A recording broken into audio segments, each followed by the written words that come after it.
KCB ഒരിക്കലും ഗവൺമെന്റിന്റെ സ്വന്തം ഒന്നല്ലല്ലോ. നാളെ നിങ്ങൾക്ക് ഒരു KCB കൊടുക്കണമെങ്കിൽ നിങ്ങൾക്ക് കൊടുക്കാം. ഞാൻ സീരിയസ്ലി പറയാം, ഇറ്റ്സ് നത്തിങ്. നിങ്ങൾക്ക് അത്രയും ഫണ്ട് ഉണ്ടോ, യു ക്യാൻ സ്റ്റാർട്ട് ഇറ്റ്. അപ്പൊ എലിസ്റ്റ എങ്ങനെയാണ് ഇത്രയും വേർട്ടിക്കൽസ് ഉള്ള ഒരു ബിസിനസ് ആവുന്നത്? നിങ്ങൾ സ്റ്റാർട്ട് ചെയ്യുന്നത് IT-ലാണോ? പൈസ ഉണ്ടാക്കണമെന്നുണ്ടെങ്കിൽ വെബ്സൈറ്റ് ഉണ്ടാക്കി കൊടുത്താൽ പെട്ടെന്ന് പൈസ കിട്ടും.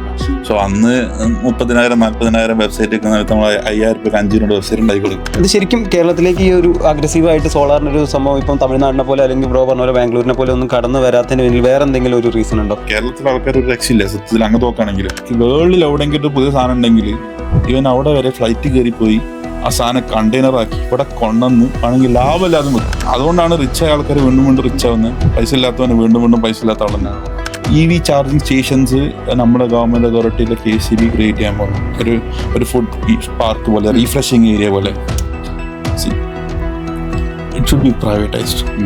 അതിൽ വർക്കാവില്ല. എനിക്ക് ട്രൂത്താണ് ഞാൻ പറയുന്നത്. ഇന്ത്യയിൽ മാനുഫാക്ചർ ചെയ്യുന്ന പാനലും ബാക്കിയുള്ളതായിട്ട് കമ്പയർ ചെയ്യുമ്പോൾ ആ ചോദ്യത്തിനൊന്നും അർത്ഥമില്ല. കാരണം എന്താ വെച്ചാണെങ്കിൽ daily every routine, every sleep, every movement part of it, അതൊക്കെ നമ്മൾ നോക്കി നിന്നാണെങ്കിൽ സാക്രിഫൈസ് എന്നൊക്കെ പറഞ്ഞാണെങ്കിൽ പ്രശ്നമാണ്. ഒരു AC എങ്കിലും ഇല്ലാത്ത വീടൊക്കെ ഇപ്പം വളരെ കുറവായിരിക്കും. അങ്ങനത്തെ ഒരു വീട്ടിൽ എങ്ങനെയാണെങ്കിലും ഒരു 1,000 to 2,000 റേഞ്ചിൽ എന്തായാലും ബില്ല് ഉണ്ടാവും. 2 months ബില്ല് വരും. ഞാനാണെങ്കിൽ ആ വീട്ടിൽ വെക്കണ്ടെന്നാ പറയാ. അതും ഉണ്ടെങ്കിൽ ഇല്ലെങ്കിൽ നിങ്ങൾ ആ വീട്ടിൽ വെക്കാണ്. അതാണ് റിയാലിറ്റി.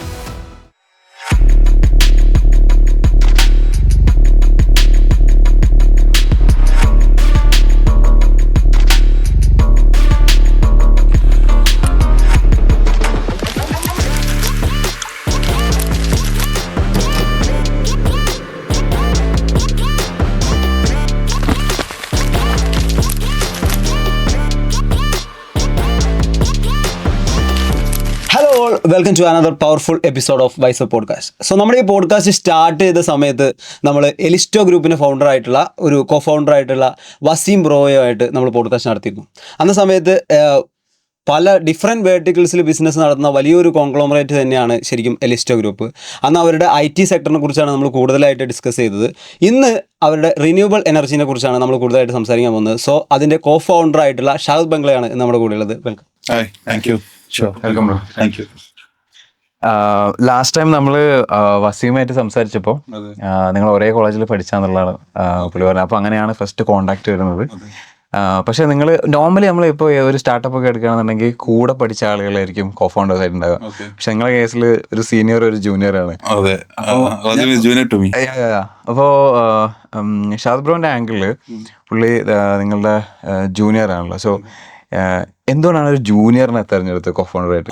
നമ്മൾ കോളേജിൽ പഠിക്കുന്ന, ഞാൻ MSc എഞ്ചിനീയറിംഗ് കോളേജിൽ പഠിച്ചിട്ടുള്ള എഞ്ചിനീയറിംഗ് BTechന്റെ സമയത്ത് നമുക്ക് IEEE എന്ന് പറഞ്ഞിട്ടുള്ള ഒരു ഇലക്ട്രിക്കൽ ആൻഡ് ഇലക്ട്രോണിക്സ് എഞ്ചിനീയേഴ്സിന്റെ അസോസിയേഷൻ ഉണ്ട്.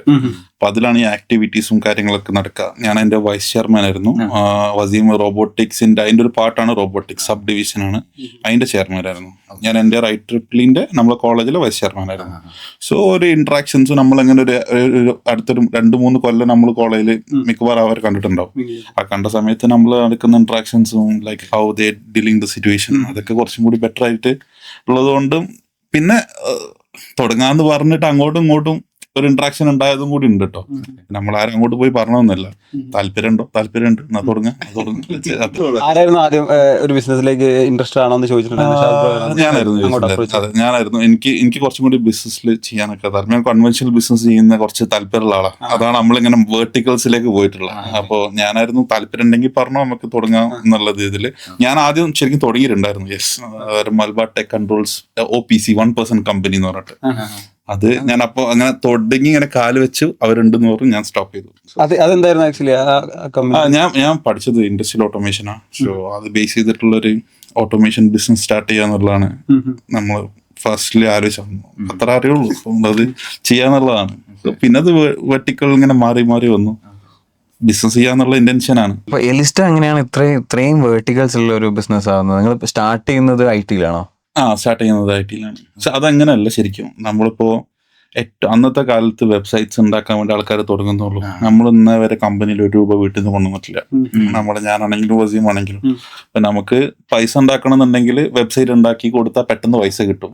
സോ അന്ന് 30,000-40,000 വെബ്സൈറ്റ് വെക്കുന്ന സമയത്ത് നമ്മൾ 5,000 രൂപ 5 വെബ്സൈറ്റ് ഉണ്ടാക്കി കൊടുക്കും. അപ്പോൾ എന്താ സംഭവിക്കാന്ന് വെച്ചാണെങ്കിൽ we get money. Okay, so അപ്പോ ഞാൻ ബിടെക്കും ഇതൊക്കെ കഴിഞ്ഞ് നമ്മള് വെള്ള ഷർട്ടും ബാക്ക് പാൻറ്റൊക്കെ ഇട്ട് സ്കൂട്ടറിൽ പോയി ലൈക്ക് വെബ്സൈറ്റ് വേണോ ചോദിക്കും, വേണമെന്നുണ്ടെങ്കിൽ ചെയ്ത് കൊടുക്കും. അതൊരു വേറൊരു മെക്കാനിസം ആണത്. അത് അങ്ങനത്തെ ഒരു രസമുള്ള പരിപാടി അത്. അപ്പൊ ഒരു ലൈക്ക് ആരും നെഗോഷിയേറ്റ് ചെയ്യുകയാണെങ്കിൽ ഇന്ന് നിങ്ങൾ 5000 പേരാണെങ്കിൽ നാളെ ചെയ്തുതരും. അങ്ങനെ ഒരു ആംഗിൾ. രാത്രി പോവും, രാത്രി നമ്മളുണ്ടാവും പണിയെടുക്കും, ഞാൻ കുറച്ച് കണ്ടന്റും കാര്യങ്ങളൊക്കെ ഉണ്ടാക്കും, വേറെ ഏതെങ്കിലും വെബ്സൈറ്റ് നോക്കും, കുറച്ച് കോപ്പി അടിക്കാൻ പറ്റുന്നുണ്ടോ നോക്കും, അത് അങ്ങോട്ടും ഇങ്ങോട്ടും മിക്സ് ചെയ്യും. ഞാൻ അങ്ങനെ ഹോസ്പിറ്റൽ വെബ്സൈറ്റ്സ് വരെ ചെയ്തിട്ടുണ്ട് കേട്ടോ. ലിസ്റ്റോ ഫണ്ട് റൈസ് ചെയ്തത് ശരിക്കും വെബ്സൈറ്റ് ബിൽഡ് ചെയ്ത് കൊടുത്തിട്ടാണെന്ന് പറയാൻ പറ്റും അങ്ങനെയാണെങ്കിൽ? ഇനീഷ്യലി സ്റ്റാർട്ടിങ്, അതെ ഇനീഷ്യലി സ്റ്റാർട്ടിങ്ങിൽ. സോ അതിന്ന് നമ്മൾ ഇന്ററാക്ട് ചെയ്യുന്ന സമയത്ത് പല ആൾക്കാരും ഈ ടാലി പോലത്തെ ഞാൻ ഇരിക്കല്ലോ, നമ്മളൊരു ഓണർ ഓഫ് ഇന്ററാക്ഷൻ ഇരിക്കുമ്പോൾ ഇപ്പോൾ പല പല ഡിസ്കഷനിലേക്ക് അത് മാറും. അങ്ങനെ മാറുന്ന സമയത്ത് അവരത്തുനിന്ന് വന്നതാണ് ലൈക്ക് അവർക്കൊരു ഫിനാൻസ് ടീം ഉണ്ട്, അവർക്കൊരു മാനേജ്മെന്റ് ടീം ഉണ്ട്. ബട്ട് ഈ ഒരു ഓണർ പോയിന്റ് ഓഫ് വ്യൂല് അത്ര നോളജ് ഉണ്ടായിക്കോളണം എന്നില്ല ഒരു ടാലി ഓപ്പറേറ്റ് ചെയ്ത് ബാലൻസ് ഷീറ്റ് നോക്കാനും വാട്ട്സ് ആൻ ഇൻപുട്ട് എന്ന് നോക്കാനൊക്കെ. പിന്നെ അന്നൊക്കെ സാപ്പ് ഉണ്ട്, ഒറാക്കിൾ അങ്ങനത്തെ ഉണ്ട്. അതൊക്കെ കുറച്ച് വലിയൊരു ബിസിനസ് ഉള്ളു. അപ്പോൾ ഇതിന് രണ്ടിൽ ഏതെങ്കിലും ഒന്നിൽ ഒരാൾക്കൊരു ഗ്യാപ്പ് ഉണ്ടാക്കി കൊടുത്താണെങ്കിൽ നമുക്ക് കുറച്ചും കൂടി ബെറ്റർ ആവുന്നുള്ള ഡിസ്കഷൻ ആയിരുന്നു ഞാനും വസീമിന്റെ അടുത്ത് പോകുന്നുണ്ടായിരുന്നു. നമ്മള് എല്ലാ ദിവസവും ഡിസ്കഷൻ അങ്ങനെ വരും പലതും. അപ്പോ അങ്ങനത്തെ ഒരു കേസിലാണ് നമ്മൾ എൽസ്യൂട്ട് തുടങ്ങുന്നത്. L suite is ERP software. അതിൽ പല മൊഡ്യൂൾസ് ഉണ്ട്. പിന്നെ അവിടെ നിന്നാണ് നിങ്ങൾ റിന്യൂവബിൾ എനർജി കൺസ്ട്രക്ഷൻ റിന്യൂവബിൾ എനർജിയിലേക്ക് വരാണെന്നുണ്ടെങ്കിൽ ലൈക്ക് ഞാൻ വസീം നമുക്ക് ഇവിടെ ആയിരുന്നു തുടങ്ങിയത്. നമ്മള് തൃശ്ശൂരിലായിരുന്നു നമ്മൾ തുടങ്ങിയിട്ടുണ്ടായിരുന്നു. നമ്മൾ ശരിക്കും ഒരു 3 ആൾക്കാരുണ്ടായിരുന്നു. ഒരു നെയിം ഹാദിക് എന്ന് പറഞ്ഞ ഒരാളുണ്ടായിരുന്നു, അത് അതിന്റെ ജൂനിയർ ആയിരുന്നു. ബട്ട് നമ്മള് കഷ്ടപ്പാടും ദാരിദ്ര്യവും അവർ ആ സമയത്ത് ആയിരുന്നു. സത്യത്തിൽ പറയുകയാണെങ്കിൽ അത് അങ്ങനെ തന്നെ ആയിരുന്നു. അപ്പൊ ആ ടൈമിൽ അത് അവർക്ക് അത്ര കംഫർട്ടായി തോന്നിയിട്ടുണ്ടാവില്ല. Maybe okay. അല്ല, ഈ കോളേജ് കഴിഞ്ഞിറങ്ങുന്ന സമയത്ത് നിങ്ങൾക്ക് ശരിക്കും കോളേജിലുള്ള സമയത്തൊക്കെ ഒരു കരിയർ ആയിട്ട് പോകണം എന്നുള്ള ഒരു ഡിസൈർ ഒന്നും ഇല്ല? ഇപ്പൊ എനിക്ക് നോക്കുകയാണെങ്കിൽ എനിക്ക് കിട്ടിയിട്ടുണ്ട്. ഞാൻ എന്റെ വീട്ടിൽ പോലും പറഞ്ഞിട്ടില്ല സത്യത്തിൽ പറയുകയാണെങ്കിൽ. എനിക്ക് അത്യാവശ്യം നല്ലൊരു കമ്പനിയിൽ അത്യാവശ്യം നല്ലൊരു പേ സ്കെയിലിൽ കിട്ടിയതാ. ബട്ട് നമ്മുടെ ഒരു ഇന്റൻഷൻ ഇങ്ങനെ ആയതുകൊണ്ട് മാത്രമേ നമ്മൾ വർക്ക് ചെയ്യുന്നു. ലിറ്ററലി വേണ്ടെന്ന് വെച്ചാണ്. വസീമിന്റെ കേസും അതന്നെ കേട്ടോ. വസീമിനും നമ്മളെ കോളേജിൽ ആ സമയത്തുള്ളതിൽ നമുക്ക് കിട്ടുന്ന കുറെ ആൾക്കാരാണ്, അതിൽപ്പെട്ട ആൾക്കാരനാണ്. സോ നമ്മൾ അതിൽ വേണ്ടിയിട്ട് ഫോക്കസ് ചെയ്തിട്ടില്ല എന്നുള്ളതാണ് സത്യം. അല്ല, ഇപ്പൊ ഇത്രയും കാലത്തിനിടയ്ക്ക് ഇപ്പൊ എലിസ്റ്റോ കുറെ വെർട്ടിക്കൽസിലൊക്കെ ഉള്ള ഒരു വലിയ ബിസിനസ് ഇപ്പൊ ആയിട്ടുണ്ട്.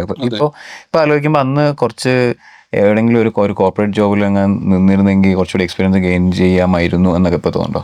അങ്ങനല്ല, നമ്മളൊരു ഫസ്റ്റ് 2 ഇയർ ഒക്കെ സ്ട്രഗിൾ ചെയ്ത ടൈം സ്പാനിൽ നമുക്ക് വേണമെങ്കിൽ പെട്ടെന്ന് നിന്ന് വാട്ട് വി സേ ലൈക്ക് ഒരു ചന മസാല കറിയും ഓരോരോ പൊറാട്ടയും തിന്ന് 11:30 തിന്നു കഴിഞ്ഞാൽ പിന്നെ വൈകുന്നേരം ഒരു 6 മണിക്ക് പയന്ന് നിന്നാൽ മതി. അപ്പൊ അതാണ് അതിന്റെ ഒരു ലൈൻ. അപ്പോ ആ സമയത്ത് കുറച്ച് വേണമെന്നുണ്ടെങ്കിൽ പമ്പ് ചെയ്യായിരുന്നു. പക്ഷെ അങ്ങനെ ഒരു ഇന്റൻഷൻ വന്നിട്ടില്ല. ഞാൻ ഉദ്ദേശിച്ചത് എക്സ്പീരിയൻസ് ഗെയിൻ ചെയ്യണം, ഒരു കോർപ്പറേറ്റ് കൾച്ചർ പഠിക്കാം. പിന്നെ അങ്ങനൊന്നും ചിന്തിച്ചിട്ടില്ല എന്നുള്ളതാണ് സത്യം. നമ്മൾ അത്രക്ക് ബുദ്ധി ഉണ്ടെങ്കിൽ വേറെ എന്തെങ്കിലും ചെയ്യും. അത് ആ ഒരു ഫ്ലോയിൽ ഇങ്ങനെ പോയി വന്നാണ് നമ്മൾ തുടങ്ങിയതൊക്കെ. ഇപ്പൊ ഞാൻ റിന്യൂവബിൾ എനർജി സെക്ടർ തുടങ്ങുന്നത് എങ്ങനെയാ വെച്ചാൽ നമ്മളെല്ലാ കാലിക്കറ്റിലുള്ള ആൾക്കാർ എല്ലാ ദിവസവും ഒരു ആഫ്റ്റർ ഒരു ഈവനിങ് മഗ്‌രിബ് നിസ്കാരം എന്ന് പറയും, അത് കഴിഞ്ഞ് ഞാനെങ്കിൽ നമ്മൾ ബീച്ചിലുണ്ടാവും. എൻ്റെ ഒരു ഫ്രണ്ട്സിൽ പെട്ട ആൾക്കാരിലുള്ള ഒരു ഡിസ്കഷനാണ് വന്നത്. ഒരാൾ പറഞ്ഞു, എനിക്ക് ഒരു സോളാർ കമ്പനിയിൽ വർക്ക് ചെയ്യുന്ന ഒരു വർക്കറായിരുന്നു അത്, ഒരു ചങ്ങായി. അപ്പൊ എൻ്റെ ഫ്രണ്ട്, അപ്പൊ അവര് പറഞ്ഞു ലൈക്ക് ഇങ്ങനെ പൈസ കൃത്യമായിട്ട് കിട്ടുന്നില്ല, അങ്ങനത്തെ കേസൊക്കെ പറഞ്ഞു. കുറെ ദിവസം കേട്ടോ എന്റെ പ്രശ്നം എന്താ, നമുക്കൊരു സോളാർ കമ്പനി തുടങ്ങണം, ഇനി ഉണ്ടെങ്കിൽ ഞാൻ തുടങ്ങാന്നുള്ള ആംഗിൾ തുടങ്ങിയതാണ് കമ്പനി. അപ്പോ ലൈക്ക് എന്നെ സംബന്ധിച്ചിടത്തോളം ഞാനാണെങ്കിലും വസീമാണെങ്കിലും അത് തുടങ്ങുകയാണെങ്കിൽ അതിന്റെ എല്ലാ വേർട്ടിക്കൽസും ഡയറക്ട്ലി പോയിട്ട് ഹിറ്റ് ചെയ്യുന്നുള്ളതാണ്. പിന്നെ തുടങ്ങിയ പാടൊന്നും ഒന്നിലും നമുക്ക് ഒരിക്കലും ഭയങ്കരമായിട്ട് ഫ്ലറിഷ് ചെയ്തിട്ടുള്ള ഔട്ടൊന്നും കിട്ടിക്കോളന്നില്ല. ആ സമയത്ത് അദ്ദേഹത്തിന്റെ ടൈം സ്പാനിൽ ഒപ്പം വന്ന ആളെ ടൈം സ്പാനിൽ കുറച്ചും കൂടി ബെറ്റർ വേറൊരാളപ്പുറം പോകുന്നതാണ് തോന്നി. അദ്ദേഹം പോയി, നമ്മളത് അത്യാവശ്യം വൃത്തിക്ക് നോക്കി. അതാ വ്യത്യാസം. ഓക്കെ, ഇപ്പോൾ റിന്യൂവബിൾ എനർജി സെക്ടർ സ്റ്റാർട്ട് ചെയ്തോന്നല്ലോ. അപ്പോൾ ഒരു സാധാരണക്കാരൻ്റെ പോയിന്റ് ഓഫ് വ്യൂവിൽ റിന്യൂവബിൾ എനർജി എന്ന് പറയുമ്പോൾ അതിൽ എന്തൊക്കെയാണ് ഇൻക്ലൂഡ്? സോളാർ ഒന്നാണ്, പിന്നെ വേറെ എന്തൊക്കെ സാധനം? സോളാർ ഉണ്ട്, വിൻഡ് ഉണ്ട്, ലൈക്ക് നിങ്ങൾക്ക് വേണമെന്നുണ്ടെങ്കിൽ വാട്ട് വി സേ ഹൈഡ്രജൻ, അങ്ങനത്തെ ഒക്കെ ചെയ്യാം. ഇതൊക്കെ കുറച്ചും കൂടി എക്സ്പെൻസീവ് ആണ്. കുറച്ച് നമുക്ക് കയ്യിൽ ഒതുങ്ങാൻ പറ്റുന്ന സാധനമാണ് സോളാർ എന്ന് പറയുന്നത്. ഫ്രീ ഓഫ് കോസ്റ്റ് ആണ് എനർജി. നമ്മൾ ലൈക്ക് സണ്ണിൽ നിന്ന് വരുന്നതാണ്. നമുക്ക് അതിനെ എത്രമാത്രം കൺസ്യൂം ചെയ്യാൻ പറ്റും അത്രയും കൺസ്യൂം ചെയ്ത് യൂസ് ചെയ്യാന്നുള്ളതാണ്. അത് വെക്കാനുള്ള റൂഫ് ടോപ്പ് നിങ്ങൾക്ക് ഉണ്ടായാൽ മതി. ഒരു വീടാണെങ്കിൽ, സ്ഥാപനമാണെങ്കിൽ അതുപോലെ തന്നെ, അല്ലെങ്കിൽ ഒരു ലാൻഡ്. ഇപ്പോൾ ഇതിൽ ഈ പറഞ്ഞ റിന്യൂവബിൾ എനർജി സെക്ടറിൽ കുറേ കാര്യങ്ങൾ ഇപ്പോൾ പറഞ്ഞല്ലോ. അത് നമുക്ക് ഇമ്മീഡിയറ്റ് ഒരു ബിസിനസ് ഓപ്പർച്യൂണിറ്റി എന്ന് പറയുകയാണെങ്കിൽ എവിടേക്കായിരിക്കും ഉണ്ടാവുക? ശരിക്കും ഞാൻ ചോദിക്കാൻ കാരണം എന്താ അറിയോ, ഒന്ന് ഇന്ററപ്റ്റ് ചെയ്യട്ടെ. എൻ്റെ ഒരു ഫ്രണ്ട് ഉണ്ട് തമിഴ്നാട്ടില്. പുള്ളി ഇപ്പൊ റീസെന്റ് ഒരു വിൻ മിൽ ഓൺ ചെയ്യുന്നുണ്ട്. ഈ paid some 4-5 CR for that. അതെ, 1 megawatt. സോ പക്ഷെ പുള്ളി ഇപ്പൊ അതൊരു 1 year മുന്നെയാണ് പുള്ളി എൻ്റെ അടുത്ത് പറഞ്ഞ അക്വയർ വാങ്ങിച്ചു വന്നത്. ഇപ്പൊ പുള്ളി ചോദിച്ചപ്പോൾ പറഞ്ഞ അത്ര ഇറ്റ്സ് നോട്ട് പ്രോഫിറ്റബിൾ മാൻ, ഞാൻ മറ്റ് റിയൽ എസ്റ്റേറ്റിൽ ഇൻവെസ്റ്റ് ചെയ്യണമെന്നൊക്കെ. സോ അങ്ങനെയല്ല, ഇപ്പൊ തമിഴ്നാട് ഗവൺമെന്റിന് നമ്മൾ റിന്യൂവബിൾ എനർജി സെക്ടർ കൊടുക്കുന്നതിൽ, വരുന്ന ഇലക്ട്രിസിറ്റി കൊടുക്കുന്നതിൽ തമിഴ്നാട് ഗവൺമെന്റ് ടൈം ഫിക്സ് ചെയ്തിട്ടുണ്ട്. മോർണിംഗ് 9 to 10 പറ്റില്ല, ഈവനിങ് 4 to 6 പറ്റില്ല, അങ്ങനെയൊക്കെ ഒരു റെഗുലേഷൻസ് ഉണ്ട്. അത് അവിടെ അത്രയും കൺസെപ്ഷൻ നടന്നുകൊണ്ടാണ്. തമിഴ്നാട്ടിൽ നിങ്ങൾ പോയി നോക്കിയാൽ ഒരാളൊരു സ്ഥാപനം തുടങ്ങുന്നതിനെക്കാട്ടി മുമ്പ് റൂഫ് ടോപ്പ് എങ്ങനെ സോളാറിലേക്ക് വെക്കാൻ ആലോചിക്കുന്ന ടൈപ്പ് ഓഫ് ആൾക്കാരാണ് ഇപ്പോൾ അവിടെ ഉള്ളത്. അപ്പൊ നമ്മൾ അത്രയും മാറി കഴിഞ്ഞിട്ടുണ്ട്. നമ്മൾ ഇൻസ്റ്റാളേഷൻ നോക്കി കഴിഞ്ഞാൽ ഏറ്റവും കൂടുതൽ തമിഴ്നാട്ടിലും കർണാടകയിലായിരിക്കും ഇവിടത്തേനെക്കാട്ടിയും കൂടുതൽ. ഇവിടെ ശരിക്കും അവിടെ ലാൻഡ് അവൈലബിൾ ആണ്, ഇവിടെയും ലാൻഡ് അവൈലബിൾ ആണ്, പക്ഷെ ഇവിടെ ആരും ഒന്നും ചെയ്യുന്നില്ല എന്നുള്ളതാണ് സത്യം. ആ ലാൻഡിൽ അവിടെ തരിശുഭൂമി അതിനെക്കൊണ്ട് വി ക്യാൻ ഡു എന്നുള്ള രീതിയിൽ അവർ ഇന്റൻഷൻ ചെയ്യുന്നുണ്ട്. അതാണ് വ്യത്യാസം. പക്ഷെ നിങ്ങൾ ചോദിച്ച ചോദ്യത്തിനാണ്, വിൻഡ് എന്ന് പറയുന്നത് എപ്പോഴും വേരിയബിൾ ആണ്, നമുക്ക് ഒരിക്കലും ഫിക്സഡ് അല്ല നമ്മൾ എക്സ്പെക്ട് ചെയ്യുന്ന വിൻഡ്. ബട്ട് നിങ്ങളൊരു ലൈറ്റ് സോഴ്സ് പറയുകയാണെങ്കിൽ light source is a fixed. Morning ഉദിക്കുന്നുണ്ടെങ്കിൽ അസ്തമയം ഉണ്ടെന്ന് പറയുന്ന പോലെ, അല്ലെങ്കിൽ വേൾഡ് ഇല്ല എന്ന് നമ്മൾ പറയല്ലോ. അപ്പൊ ആ സാഹചര്യത്തിൽ കമ്പാരിറ്റീവ്ലി റിലയബിളി നമുക്ക് ഏറ്റവും ബെറ്റർ ആയിട്ട് കിട്ടുന്നത് സോളാർ എനർജിയാണ്. Solar energy is light energy, അതിനെ നമുക്ക് മാക്സിമം യൂട്ടിലൈസ് ചെയ്യാം. ഈ ഒരു സോളാർ എനർജിയിൽ ബിസിനസ് നിങ്ങൾ സ്റ്റാർട്ട് ചെയ്തിട്ട് ഇപ്പോൾ ഏകദേശം നമ്മളിപ്പോ 8th year. ഈ ഒരു ഇപ്പം സൗത്ത് ഇന്ത്യയിൽ ഓൾമോസ്റ്റ് ഏകദേശം എല്ലാ സ്റ്റേറ്റ്സ് നിങ്ങൾ കവർ ചെയ്തിട്ടുണ്ട്. നമ്മൾ ബാംഗ്ലൂർ കവർ ചെയ്തിട്ടുണ്ട്, കർണാടക ഏകദേശം കവർ ചെയ്തിട്ടുണ്ട്, തമിഴ്നാട് കവർ ചെയ്തിട്ടുണ്ട്, കേരളം കവർ ചെയ്തിട്ടുണ്ട്. കേരളത്തിൽ നമ്മൾ അത്രമാത്രം ഹെവി ആയിട്ട് ചെയ്തിട്ടില്ല എന്നുള്ള സത്യം. കാരണം അങ്ങനത്തെ ഇൻവെസ്റ്റ്മെന്റ് കേരളത്തിൽ വന്നിട്ടില്ല. അത് ഇപ്പൊ ഇറ്റ്സ് റൈറ്റ് ടൈം ഈ ഒരു കേരളത്തിനെ സംബന്ധിച്ചിടത്തോളാണെങ്കിൽ. ഇത് ശരിക്കും കേരളത്തിലേക്ക് ഈ ഒരു അഗ്രസീവായിട്ട് സോളാറിന്റെ ഒരു സംഭവം ഇപ്പം തമിഴ്നാടിനെ പോലെ അല്ലെങ്കിൽ ബ്രോ പറഞ്ഞ പോലെ ബാംഗ്ലൂരിനെ പോലെ ഒന്നും കടന്നു വരാത്തതിന് പിന്നിൽ വേറെ എന്തെങ്കിലും ഒരു റീസൺ ഉണ്ടോ? ഇപ്പം നമ്മുടെ ബിൽഡിംഗ് സ്ട്രക്ചറോ അങ്ങനെ എന്തെങ്കിലുമൊക്കെ? അതെ, ബിൽഡിംഗ് സ്ട്രക്ചർ ഒരു കൺസേൺ ആണ്. ഫോർ എക്സാമ്പിൾ പറയുകയാണെങ്കിൽ നമ്മള് കുറെ മോർ കോൺഷ്യസ് ആണെന്നുള്ളതാണ് സത്യം. നമ്മള് വെറുതെ ഇരിക്കുമ്പോൾ നമ്മൾ പറഞ്ഞതുപോലെ ലൈക്ക് ഇപ്പൊ നമ്മളൊരു ബിൽഡിംഗ് ഉണ്ടെങ്കിൽ അതിന്റെ റൂഫ് ടോപ്പ് ആക്കി വിടാതെ ആൾക്കാർ എന്തെങ്കിലുമൊക്കെ ചെയ്തിട്ടുണ്ടാവും. അതിന്റെ മുകളിൽ ചെറിയൊരു ഷീറ്റ് അടിച്ചൊരു ബിൽഡിംഗ് ആക്കും, ചിലപ്പോൾ ഒരു ഓഫീസ് സ്പേസ് ആക്കി മാറ്റിയിട്ടുണ്ടാവും. നമുക്ക് കുറച്ച് ബുദ്ധി കൂടുതലായതിനെ കൊണ്ടുള്ള പ്രശ്നമാണ്. അപ്പോൾ നമുക്ക് റൂഫ് ടോപ്പ് ഏരിയ കിട്ടുന്നത് കമ്പാരിറ്റീവ്ലി കുറവായിരിക്കും. ഇനി അതല്ല, ഇനിയിപ്പോ കേരളത്തിലെ സ്ട്രക്ചർ എന്ന് പറയുകയാണെങ്കിൽ ഇപ്പം ഞാൻ പറഞ്ഞത് സ്ഥാപനങ്ങളാട്ടോ, ലൈക്ക് ഹോസ്പിറ്റൽസ്, അല്ലെങ്കിൽ നിങ്ങൾ ഏതൊരു ഹോസ്പിറ്റലും നോക്കി നോക്കൂ, നിങ്ങൾക്ക് ഒരു ഫ്ലാറ്റ് റൂഫ് കിട്ടി അതിന്റെ മുകളിൽ അവർ എന്തെങ്കിലുമൊക്കെ ചെയ്തിട്ടുണ്ടാവും. അപ്പോൾ അത് ഞാൻ അനുഭവിക്കുന്നതാണ്, ഞാൻ പോകുന്നുണ്ട് സൈറ്റിൽ, അപ്പോൾ ഞാൻ കാണുന്നതാണത്. എന്തെങ്കിലുമൊക്കെ അങ്ങോട്ട് ആക്കി ചിലപ്പോൾ ഒരു ചെറിയ റൂമായിട്ട് മാറിയിട്ടുണ്ടാവും. ചിലപ്പോൾ ഒരു ഇൻഡസ്ട്രി നോക്കുകയാണെങ്കിൽ ആ ഇൻഡസ്ട്രിയുടെ റൂഫ് ടോപ്പിൽ ചിലപ്പോൾ വേറെ നടത്തിയിട്ടുണ്ടാവും. ബട്ട് വേറെയുള്ള സ്ഥലത്ത് അങ്ങനത്തെ ആൾക്കാർ ചിന്ത കൊടുക്കുന്നില്ല എന്നുള്ളതാണ്. കമ്പാരിറ്റീവ്ലി കേരളത്തിൽ കൂടുതലാണ്. ബാക്കിയുള്ള സ്ഥലത്ത് അങ്ങനെയല്ല. ഇപ്പൊ ഞാനിപ്പോ ഒരു മെഷീൻ ജോബ് പണിയെടുക്കാൻ വന്നവരാണെങ്കിൽ ഞാൻ മെഷീൻ ജോബിൽ വാട്ട് വീസേ പുലി എന്നൊക്കെ പറയില്ലേ, അതായിരിക്കും ഞാൻ എന്റെ ആ കമ്പനിയിലെ വേറെ ഒരു പാർട്ടിലും ഞാൻ ഐഡിയ പോലും കൊടുക്കുന്നുണ്ടെങ്കിൽ അത് അതിന്റെ പ്രൊഫഷനിൽ വന്ന് കൊടുക്കട്ടെ എന്നുള്ള ആംഗിളായിരിക്കും. ബട്ട് ഇവിടെ ഒരു ആർക്കിടെക്ചർ ടീം തന്നെ വരണമെന്നില്ല. ചിലപ്പോ ഒരു മറ്റേ സെക്യൂരിറ്റി ആയിരിക്കും പറയാ, ഇവിടെ എങ്ങനെ ആക്കിയാൽ നമുക്ക് ഇങ്ങനെ ചെയ്തുകൂടെ. സോ ആ ഒരു ഡിഫറൻസ് ആണ് ഇവിടെ ഉള്ളത്. ഇവിടുത്തെ ഓണേഴ്സ് അത് അഡോപ്റ്റ് ചെയ്യാൻ റെഡി ആണെന്നുള്ളതാണ് സത്യം. ആ ഒരു ഡിഫറൻസ് ഉണ്ട്. ഓക്കെ, ഇപ്പോൾ 8 വർഷം ആയി സോളാർ ബിസിനസ് പറഞ്ഞല്ലോ. അപ്പോൾ നിങ്ങളൊരു സ്റ്റാറ്റ്സ് പറയാണ്ട് എങ്ങനെയായിരിക്കും ഇൻ ടേംസ് ഓഫ് എന്താ മെഗാവാട്ട് ഇൻസ്റ്റാൾഡ്? എനിക്കറിയില്ല എക്സാക്ട് എന്താ പറയുക. ഇതില് മെഗാവാട്ട് സ്കെയിൽ ഇൻസ്റ്റാളേഷൻ നമ്മൾ ചെയ്തിട്ടുണ്ട്. ലൈക്ക് മോർ ദാൻ 5 megawatts ചെയ്തിട്ടുണ്ട്. ലാൻഡ് ആയിട്ട് തന്നെ ചെയ്തിട്ടുണ്ട്, റൂഫ് ടോപ്പ് ആയിട്ട്, ഫാമൊക്കെ ചെയ്യാം, സോളാർ ഫാമൊക്കെ, സോളാർ പാർക്സ്. ഇതിൽ ശരിക്കും ഒരു മെഗാവാട്ട് സ്കെയിൽ പ്രൊജക്ട് എന്ന് പറഞ്ഞാണെങ്കിൽ ഒരിക്കലും ഒരു കമ്പനിക്ക് ഒറ്റയ്ക്ക് ചെയ്യാൻ പറ്റുന്ന കേസല്ല. It's a mix of connections അല്ലെങ്കിൽ ലൂപ്പ് എന്ന് പറയും. കാരണം അത്രയും ആൾക്കാരെ നമ്മൾ കണക്ഷൻസ് വേണ്ടി വരും. ഇപ്പോൾ ഇപ്പോൾ നമുക്ക് നാളെ ഒരു വെൽഡിംഗ് ടീം ഏകദേശം ഒരു 40 ആൾക്കാർ വേണ്ടി വരും. ഇപ്പോൾ റീസെൻ്റ്ലി എനിക്കിപ്പോൾ കഴിഞ്ഞ ആഴ്ച ഞാൻ ക്ലോസ് ചെയ്താണ് ഒരു കാലിക്കറ്റ് നിന്ന് നമ്മൾ തിരൂർ കോട്ടക്കൽ പോകുന്ന വഴിക്ക് കോട്ടക്കൽ ഒരു ഹോസ്പിറ്റൽ ഉണ്ട് ഞങ്ങൾ തിരിച്ചു തന്നെ. ആ ഹോസ്പിറ്റലിൽ 500 megawatts ആണ്. അതിന്റെ റൂഫ് ടോപ്പ് ഫുള്ള് കൺസേൺ ആണ്. അപ്പോൾ അവിടെ നമ്മൾ സ്റ്റീൽ സ്ട്രക്ചർ നമ്മൾ ബിൽഡ് ചെയ്യണം. അപ്പൊ അതിന് വേണ്ടിയിട്ട് എനിക്ക് ഏകദേശം 40 ആൾക്കാർ വേണം 2 മാസം കൊണ്ട് തീർക്കണമെങ്കിൽ. It's close to 0.6 megawatt. അപ്പോൾ അത്രയും ആൾക്കാർ ആവശ്യമുണ്ട്. അപ്പൊ നമ്മളെ സംബന്ധിച്ചിടത്തോളം 23 people ഉള്ളത്.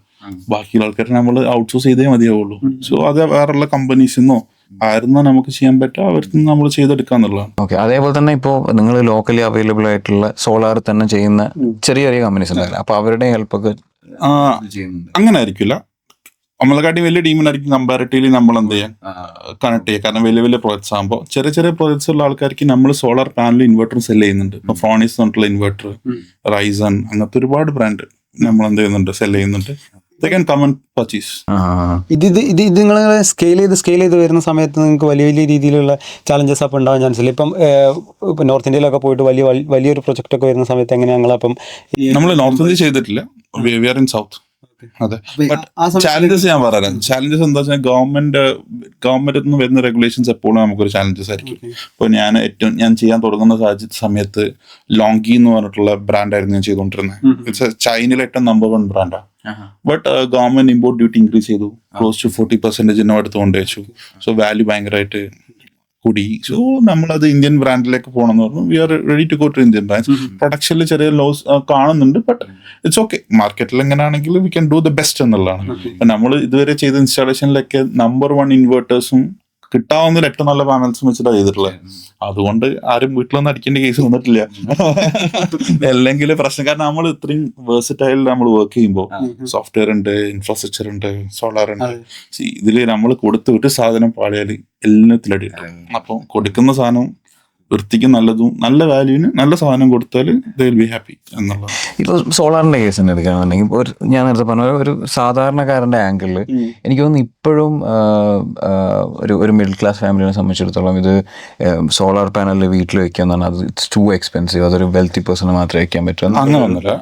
ഇപ്പം നമുക്ക് സബ്സിഡീസ് അവൈലബിൾ ആണ്. നിങ്ങൾക്ക് ഒരു 3 കിലോവാട്ട് എന്ന് പറഞ്ഞാൽ 2 മാസം കൂടുമ്പോൾ 3000 രൂപ കറണ്ട് ബില്ല് വരുന്ന ഒരാളാണെങ്കിൽ നിങ്ങൾക്ക് വരെ സോളാർ വെക്കാം. 1000 രൂപ വരുന്നവർക്കും സോളാർ വെക്കാം. 1 കിലോവാട്ട് മുതൽ നിങ്ങൾ 10 കിലോവാട്ട് വരെ സോളാർ നിങ്ങൾ ചെയ്യുകയാണെന്നുണ്ടെങ്കിൽ നിങ്ങൾക്ക് 78,000 രൂപ സബ്സിഡി ഗവൺമെന്റിൽ നിന്ന് കിട്ടുന്നുണ്ട്. അതിന്റെ മുകളിലേക്ക് മാത്രമേ സബ്സിഡി ഇല്ലാത്തുള്ളൂ. സോ കൊമേഴ്ഷ്യൽ പ്രൊജക്ട്സിന് സബ്സിഡി ഇല്ല. ചെറിയ ആൾക്കാർക്കും ഏത് വേണ ആൾക്കാർക്കും ഞങ്ങൾക്ക് സോളാർ വെക്കാം. ഓക്കെ, ഒരു സാധാരണ ഒരു 2 നില വീടാണ് എനിക്ക്, ഒരു 2000-2500 സ്ക്വയർ ഫീറ്റ് ഒക്കെ ഒരു സാധാരണ വീടാണ്. അപ്പം അങ്ങനത്തെ ഒരു വീട്ടിൽ ഒരു സോളാർ നമുക്ക് ഇൻസ്റ്റാൾ ചെയ്യണമെന്നുണ്ടെങ്കിൽ എങ്ങനെയായിരിക്കും ഒരു മിനിമൽ ചാർജസ് കാര്യങ്ങൾ? ഇത് വീടിന്റെ സ്ക്വയർ ഫീറ്റ് കണക്ക് ബേസ് ചെയ്തല്ല ശരിക്കും. അല്ല, നമ്മൾ ഉപയോഗിക്കുന്ന കൺസ്യൂം ചെയ്യുന്ന എനർജിനെ ബേസ് ചെയ്തിട്ടാണ്. നിങ്ങൾക്ക് ആകെ 100 സ്ക്വയർ ഫീറ്റ് റൂമേ ഉള്ളൂ. ബട്ട് നിങ്ങൾ 24 hours AC വർക്ക് ചെയ്യുന്ന ഒരാളാണെങ്കിൽ നിങ്ങളെ കറണ്ട് ബില്ല് ഏകദേശം 6000 ഉണ്ടാവും. Just okay. ബട്ട് നിങ്ങൾ 3000 സ്ക്വയർ ഫീറ്റ് ലാൻഡുള്ള വീടുള്ള ഒരാൾ AC ഇടുന്നില്ല എന്നുണ്ടെങ്കിൽ 2000 രൂപ പോലും കറണ്ട് കിട്ടില്ല. So it's all about conception ഉണ്ടെങ്കിൽ മാത്രമേ ഞങ്ങൾ സോളാർ ചെയ്താൽ മതി എന്നുള്ളതാണ് നമ്മളെല്ലാവരും പറയുന്നത്. ഇത് അതുപോലെ തന്നെ പിന്നെ സബ്സിഡി ഉള്ളതുകൊണ്ട് നിങ്ങൾ 2000-3000 ഉള്ളവങ്ങളും സോളാർ ചെയ്യാം. അല്ലാതെ സബ്സിഡി ഇല്ലാത്ത സോളാറാണ് നിങ്ങൾ ഫോക്കസ് ചെയ്യുന്നുണ്ടെങ്കിൽ നിങ്ങൾ ഒരു 6000 രൂപ ഇല്ലാതെ ചെയ്തിട്ട് കാര്യമില്ല. നിങ്ങൾക്ക് വയബിൾ അല്ല. റിട്ടേൺ ഓഫ് ഇൻവെസ്റ്റ്മെന്റ് വെച്ച് നോക്കാം. അതായത് കറണ്ട് ബിൽ 6000 ഇല്ലെങ്കിൽ ചെയ്തിട്ട് കാര്യമില്ല എന്നാണ് പറയുന്നത്. ഇപ്പം സബ്സിഡി ഉള്ളത് കൊണ്ട് ബെനിഫിറ്റ് ഉണ്ട്. ഒരു 73,000 ബെനിഫിറ്റ് ഉണ്ട് ROI വെച്ച് നോക്കുകയാണെന്നുണ്ടെങ്കിൽ. അല്ലെങ്കിൽ നിങ്ങൾ സബ്സിഡി ഇല്ലാത്ത പ്രോജക്ട്സിലേക്ക് നിങ്ങൾ പോവുകയാണെന്നുണ്ടെങ്കിൽ ക്ലോസ് ടു 6 yearsന്റെ മുകളിലെത്തും. നിങ്ങൾ ROI വെച്ച് നോക്കുകയാണെങ്കിൽ അതൊരു റിട്ടേൺ വെച്ച് നോക്കുകയാണെങ്കിൽ ബെനിഫിറ്റ് അല്ല. ഇപ്പോൾ നമ്മൾ നേരത്തെ എക്സാമ്പിളിലേക്ക് തന്നെ വരും. ഇപ്പോൾ എനിക്ക് തോന്നുന്നു ഒരു AC എങ്കിലും ഇല്ലാത്ത വീടൊക്കെ ഇപ്പം വളരെ കുറവായിരിക്കും. ഇപ്പോൾ അങ്ങനത്തെ ഒരു വീട്ടിൽ എങ്ങനെയാണെങ്കിലും ഒരു 1000 to 2000 റേഞ്ചിൽ എന്തായാലും ബില്ല് ഉണ്ടാവും. 2 months ബില്ല് വരും. ഞാനാണെങ്കിൽ ആ വീട്ടിൽ വെക്കണ്ടെന്നാ പറയാ. അതും സബ്സിഡി ഉണ്ടെങ്കിൽ ഇല്ലെങ്കിൽ നിങ്ങൾ ആ വീട്ടിൽ വെക്കാൻ വേണ്ട. അതാണ് റിയാലിറ്റി. അത് എന്തുകൊണ്ടാണ് നഷ്ടമായിരിക്കും? ലിറ്ററലി നോക്കുകയാണെങ്കിൽ അവർക്ക് 1000 rupees ആണ് അവരുടെ ബില്ല്. ഒരു മാസം 500, 2 മാസം കൂടുമ്പോഴല്ലോ കറണ്ട് ബില്ല് വരുന്ന KCBന്റെ. സോ ഒരു മാസം എന്ന് പറഞ്ഞാൽ 500 rupees ആണ് അവരാക്കി വരുന്ന കൺസെപ്ഷൻ. 0.5 കിലോവാട്ട് 0.5 കിലോവാട്ടിന് വേണ്ടിയിട്ട് അവർ നോക്കുകയാണെന്നുണ്ടെങ്കിൽ 3 കിലോവാട്ട് മുതലായിരിക്കും നിങ്ങൾ മിനിമം വെക്കേണ്ടി വരും വെക്കുകയാണെന്നുണ്ടെങ്കിൽ. കാരണം ഒരു വരുന്ന ഒരാൾക്കും ചെയ്യുന്ന ഒരാൾക്കും എന്തെങ്കിലും ഒന്നും ചെയ്യാൻ പണി വേണ്ട അതിൻ്റെ ഉള്ളിൽ. ഒരു 3 കിലോവാട്ട് ആയിരിക്കും നിങ്ങൾക്ക് കിട്ടുക. 78,000 അവർക്ക് സബ്സിഡി കിട്ടും. എന്നാലും നിങ്ങൾ കൊടുക്കുന്ന വാല്യൂ ഒരു 1 lakh അല്ലെങ്കിൽ അതിന്റെ അടുത്ത് നിങ്ങൾ എന്തായാലും പേ ചെയ്യേണ്ടി വരും. ഒരു കൺസെപ്റ്റിൽ ഒരു ആവറേജ് വാല്യൂ പറയാണ്. ഒരു 1 lakh അവർ നിങ്ങൾ പേ ചെയ്യേണ്ടി വരും. ഈ 1 lakhനെ നിങ്ങൾ ആ 500 rupees വെച്ചിട്ട് ഡിവൈഡ് ചെയ്ത് കഴിഞ്ഞാണെങ്കിൽ എത്ര വർഷം എടുക്കും കിട്ടാൻ? 200. So 12 months ഉള്ളു ആകെ. So how much it is? More than 5 years. So it's not a profitable. ശരിക്കും അപ്പൊ നമ്മൾ പ്രോപ്പറായിട്ട് ഇതിന്റെ സ്റ്റാറ്റ്സ് വെച്ച് നോക്കുകയാണെങ്കിൽ എത്ര ബില്ല് വരെ വരുന്ന ആളാണ് ഇത്? അതെ, ഒരു മാസം നിങ്ങൾക്ക് ഒരു 5000 അല്ലെങ്കിൽ ഒരു 6000 രൂപന്റെ മുകളിൽ കറണ്ട് ബില്ലുണ്ടോ, നിങ്ങൾ സോളാർ വെച്ചാൽ നിങ്ങൾക്ക് ബെനിഫിറ്റ് ആണ്. ഓക്കെ. ബെനിഫിറ്റ് എന്ന് പറയുമ്പോൾ എങ്ങനെയാണ് ബെനിഫിറ്റ് ഉണ്ടാകുക in terms of numbers? In terms of numbers ആണ് യൂണിറ്റ്സിൽ വെച്ച് കാൽക്കുലേറ്റ് ചെയ്യുകയാണെങ്കിൽ നിങ്ങൾക്ക് ഇപ്പോൾ ഒരു 500 യൂണിറ്റ്സ് നിങ്ങൾക്ക് കൺസ്യൂം ചെയ്യുന്ന ഒരാളാണ് നിങ്ങളെന്നുണ്ടെങ്കിൽ നിങ്ങൾക്ക് average of 8.5 to 9.5 rupees minimum unit charge നിങ്ങൾ കൊടുക്കുന്നുണ്ട്. ആ ഒരു യൂണിറ്റിന്റെ വാല്യൂ നിങ്ങൾക്ക് 0 ആയിട്ട് പോകും. യൂണിറ്റ് വെച്ച് പറയുകയാണെങ്കിൽ തന്നെ ഇപ്പൊ 2 മാസം കൂടുമ്പോൾ ഒരു 6000 രൂപ കറണ്ട് ബില്ല് വരുന്ന ഒരാളെന്ന് പറഞ്ഞാൽ 3 kilowatt ഇൻസ്റ്റാളേഷൻ ചെയ്യേണ്ടി വരും. ഒരു മാസം 10,000 രൂപ കറണ്ട് ബില്ല് വരുന്ന ആളെന്ന് പറഞ്ഞാൽ 10 kilowatt ഇൻസ്റ്റാൾ ചെയ്യണം. ഇതാണ് ഉണ്ടാവുക. അപ്പൊ അയാൾക്ക് അദ്ദേഹത്തിന് ഒരു 0.78 ലാഖിന്റെ സബ്സിഡി അയാൾക്ക് അവൈലബിൾ ആവുകയാണെന്നുണ്ടെങ്കിൽ ക്ലോസ് ഒരു 3.5 to 4.5 lakhs റുപ്പീസ് ആയിരിക്കും മാക്സിമം ബഡ്ജറ്റ് വരാം അദ്ദേഹത്തിന് റിട്ടേൺ ഓഫ് ഇൻവെസ്റ്റ്മെന്റ് കാൽക്കുലേറ്റ് ചെയ്യുകയാണെങ്കിൽ 3 years റിട്ടേൺ കിട്ടും. സോ നിങ്ങൾ ഒരു ബാങ്കിൽ പൈസ ആണെങ്കിലും ബിസിനസ് തുടങ്ങുകയാണെങ്കിൽ 3 years is available no. So it's a better deal.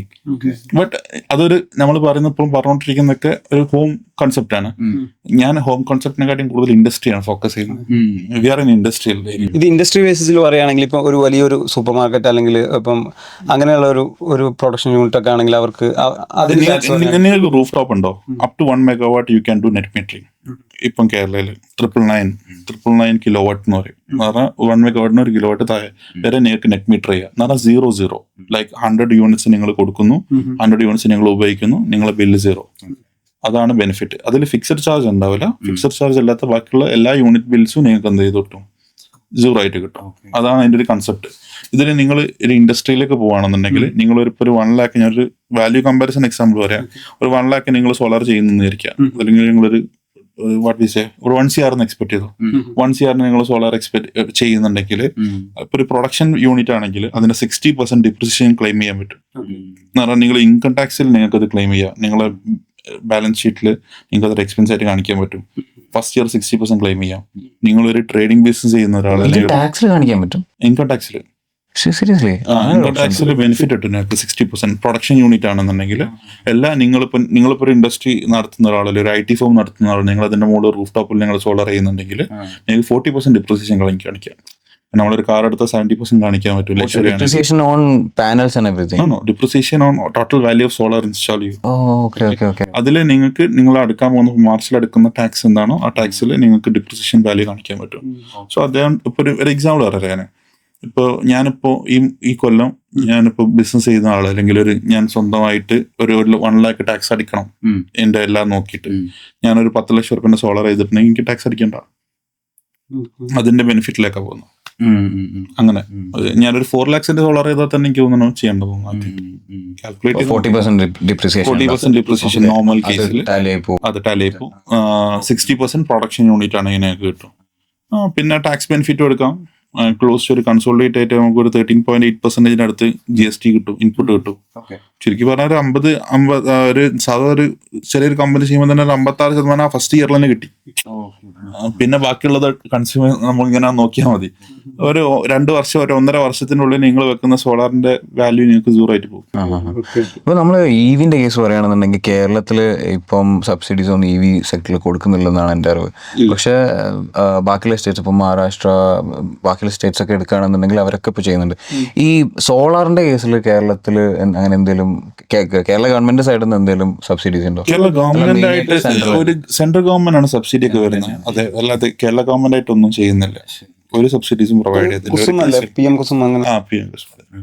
PM-ന്റെ അണ്ടറിൽ വരുന്നത് ആ ഒരൊറ്റ ഒരു പ്ലാൻ മാത്രമാണ്. ആ ഒരൊറ്റ പ്ലാൻ മാത്രമേ കറന്റ് ഇന്ത്യയിലുള്ളൂ. അതാണ് ഇന്ത്യ മൊത്തം വന്നുകൊണ്ടിരിക്കുന്നത്. ബട്ട് ഇതിലൊരു നേക്കഡ് ട്രൂത്ത് എന്താന്ന് പറയുകയാണെങ്കിൽ ഇപ്പോൾ ഒരു എക്സാമ്പിൾ പറയാം.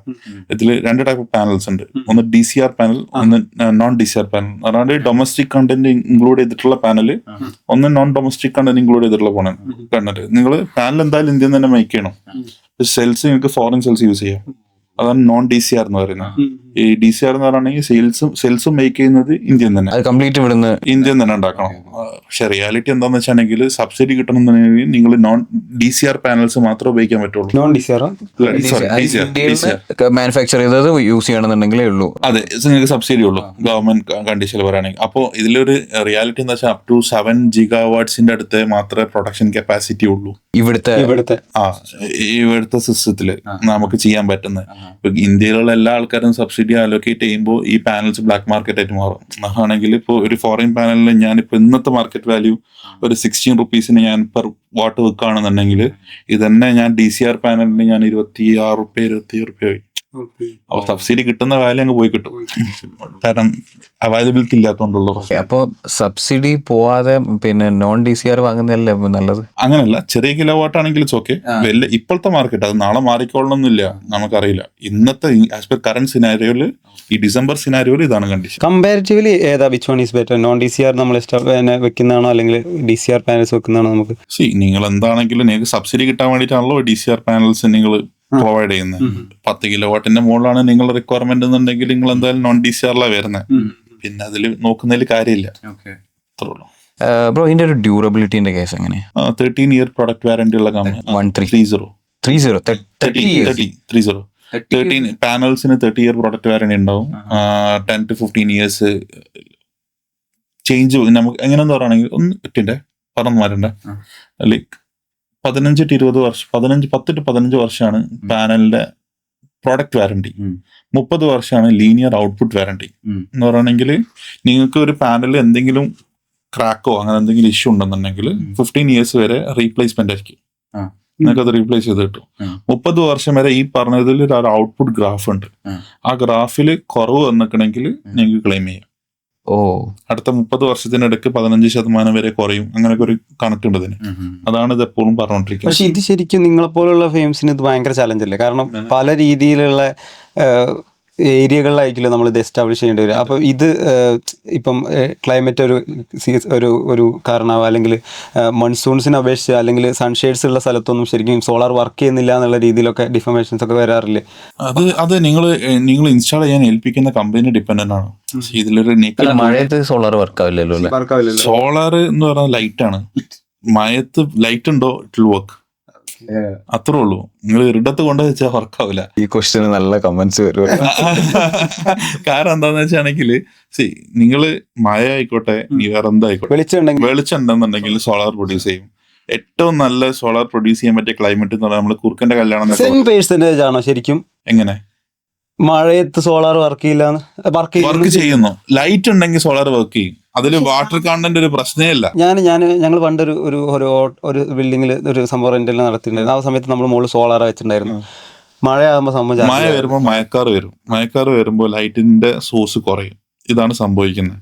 ഞാൻ പറഞ്ഞത് എന്താ വെച്ചാണെങ്കിൽ കുറുക്കന്റെ കല്യാണല്ലേ, നല്ല സൂര്യ വെളിച്ചത്തിൽ നമ്മൾ മഴ പെയ്യുന്ന കേസ്, അതാണ് ഐഡിയൽ ഏറ്റവും നല്ല പ്രൊഡക്ഷൻ നടക്കുന്ന സമയം സോളാറിന്റെ കണ്ടീഷനിൽ നോക്കുകയാണെങ്കിൽ. കാരണം ടെമ്പറേച്ചറിന് കോഎഫിഷ്യന്റ് ആണ് ഈ സോളാർ പാനൽസിലും. ടെമ്പറേച്ചർ കൂടാൻ പാടില്ല.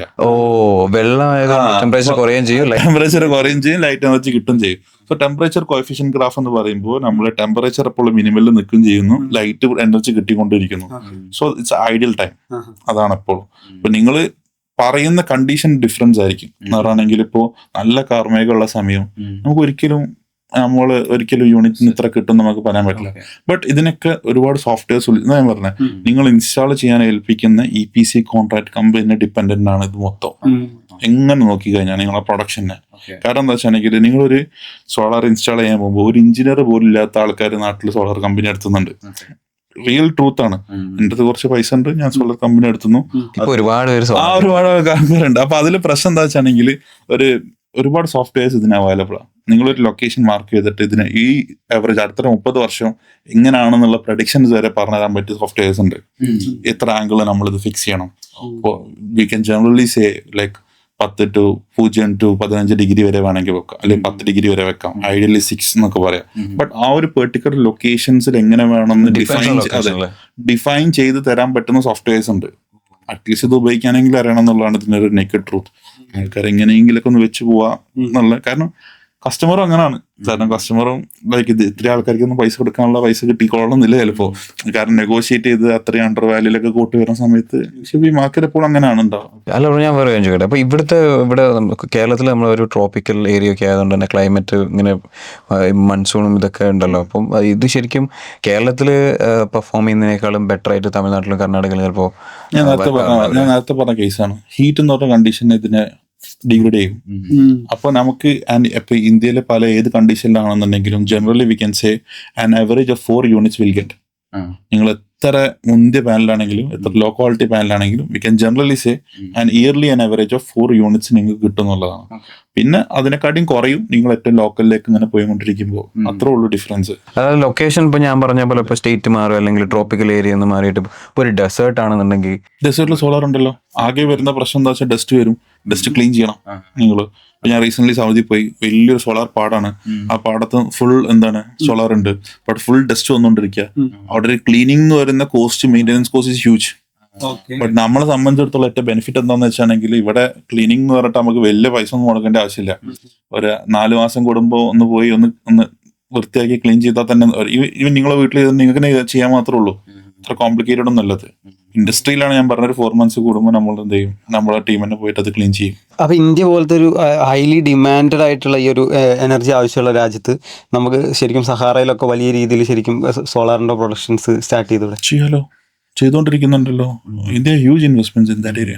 പക്ഷെ അങ്ങനെ ഗുജറാത്തിലൊക്കെ സോളാറിന്റെ പാടങ്ങൾ അങ്ങനെ കിടക്കുന്ന കാണാൻ നിങ്ങളൊന്ന് പോയാൽ മതി. നമ്മളെ കേരളത്തിൽ ഇല്ലാതെ നോക്കാൻ കേട്ടോ. ഈവൻ നിങ്ങൾ ഇവിടെ വരുന്ന തമിഴ്നാട് തൊട്ടടുത്ത സ്റ്റേറ്റ് നോക്കിയാൽ മതി, ലാൻഡ് ഇങ്ങനെ സോളാർ പാടങ്ങൾ കാണാം. Even Kasaragod ACB have installation. Kasaragod അല്ല, ഈ ഡെസേർട്ട് ഇപ്പോൾ ലെറ്റ്സ് ഇപ്പോൾ നമുക്ക് കംപ്ലീറ്റ് എല്ലാ ഡെസേർട്ട്സും നമ്മൾ സോളാർ പാനൽസ് വെച്ചിട്ട് ചെയ്യണമെന്ന് വിചാരിക്കുക. അപ്പോൾ അത് നമ്മളെ ക്ലൈമറ്റിനൊക്കെ ബാധിക്കില്ലേ? പ്രശ്നമില്ലേ? കാരണം 0 കാർബൺ എമിഷൻ ആണത് ജനറലി വരുന്നത്. ക്ലൈമറ്റ് ഇൻ ദ സെൻസ് ഈ പിന്നെ കാറ്റിന്റെ വിൻഡിന്റെ സീന് അങ്ങനെയൊക്കെ വരില്ലേ? പിന്നെ ഇപ്പൊ നമ്മളൊരു ബിൽഡിംഗ് എടുക്കുകയാണെന്നുണ്ടെങ്കിൽ നമ്മൾ വിൻഡിലോട് കാൽക്കുലേറ്റ് ചെയ്തിട്ടല്ലേ ഒരു ലെഗ് നമ്മൾ കുത്തുള്ളൂ.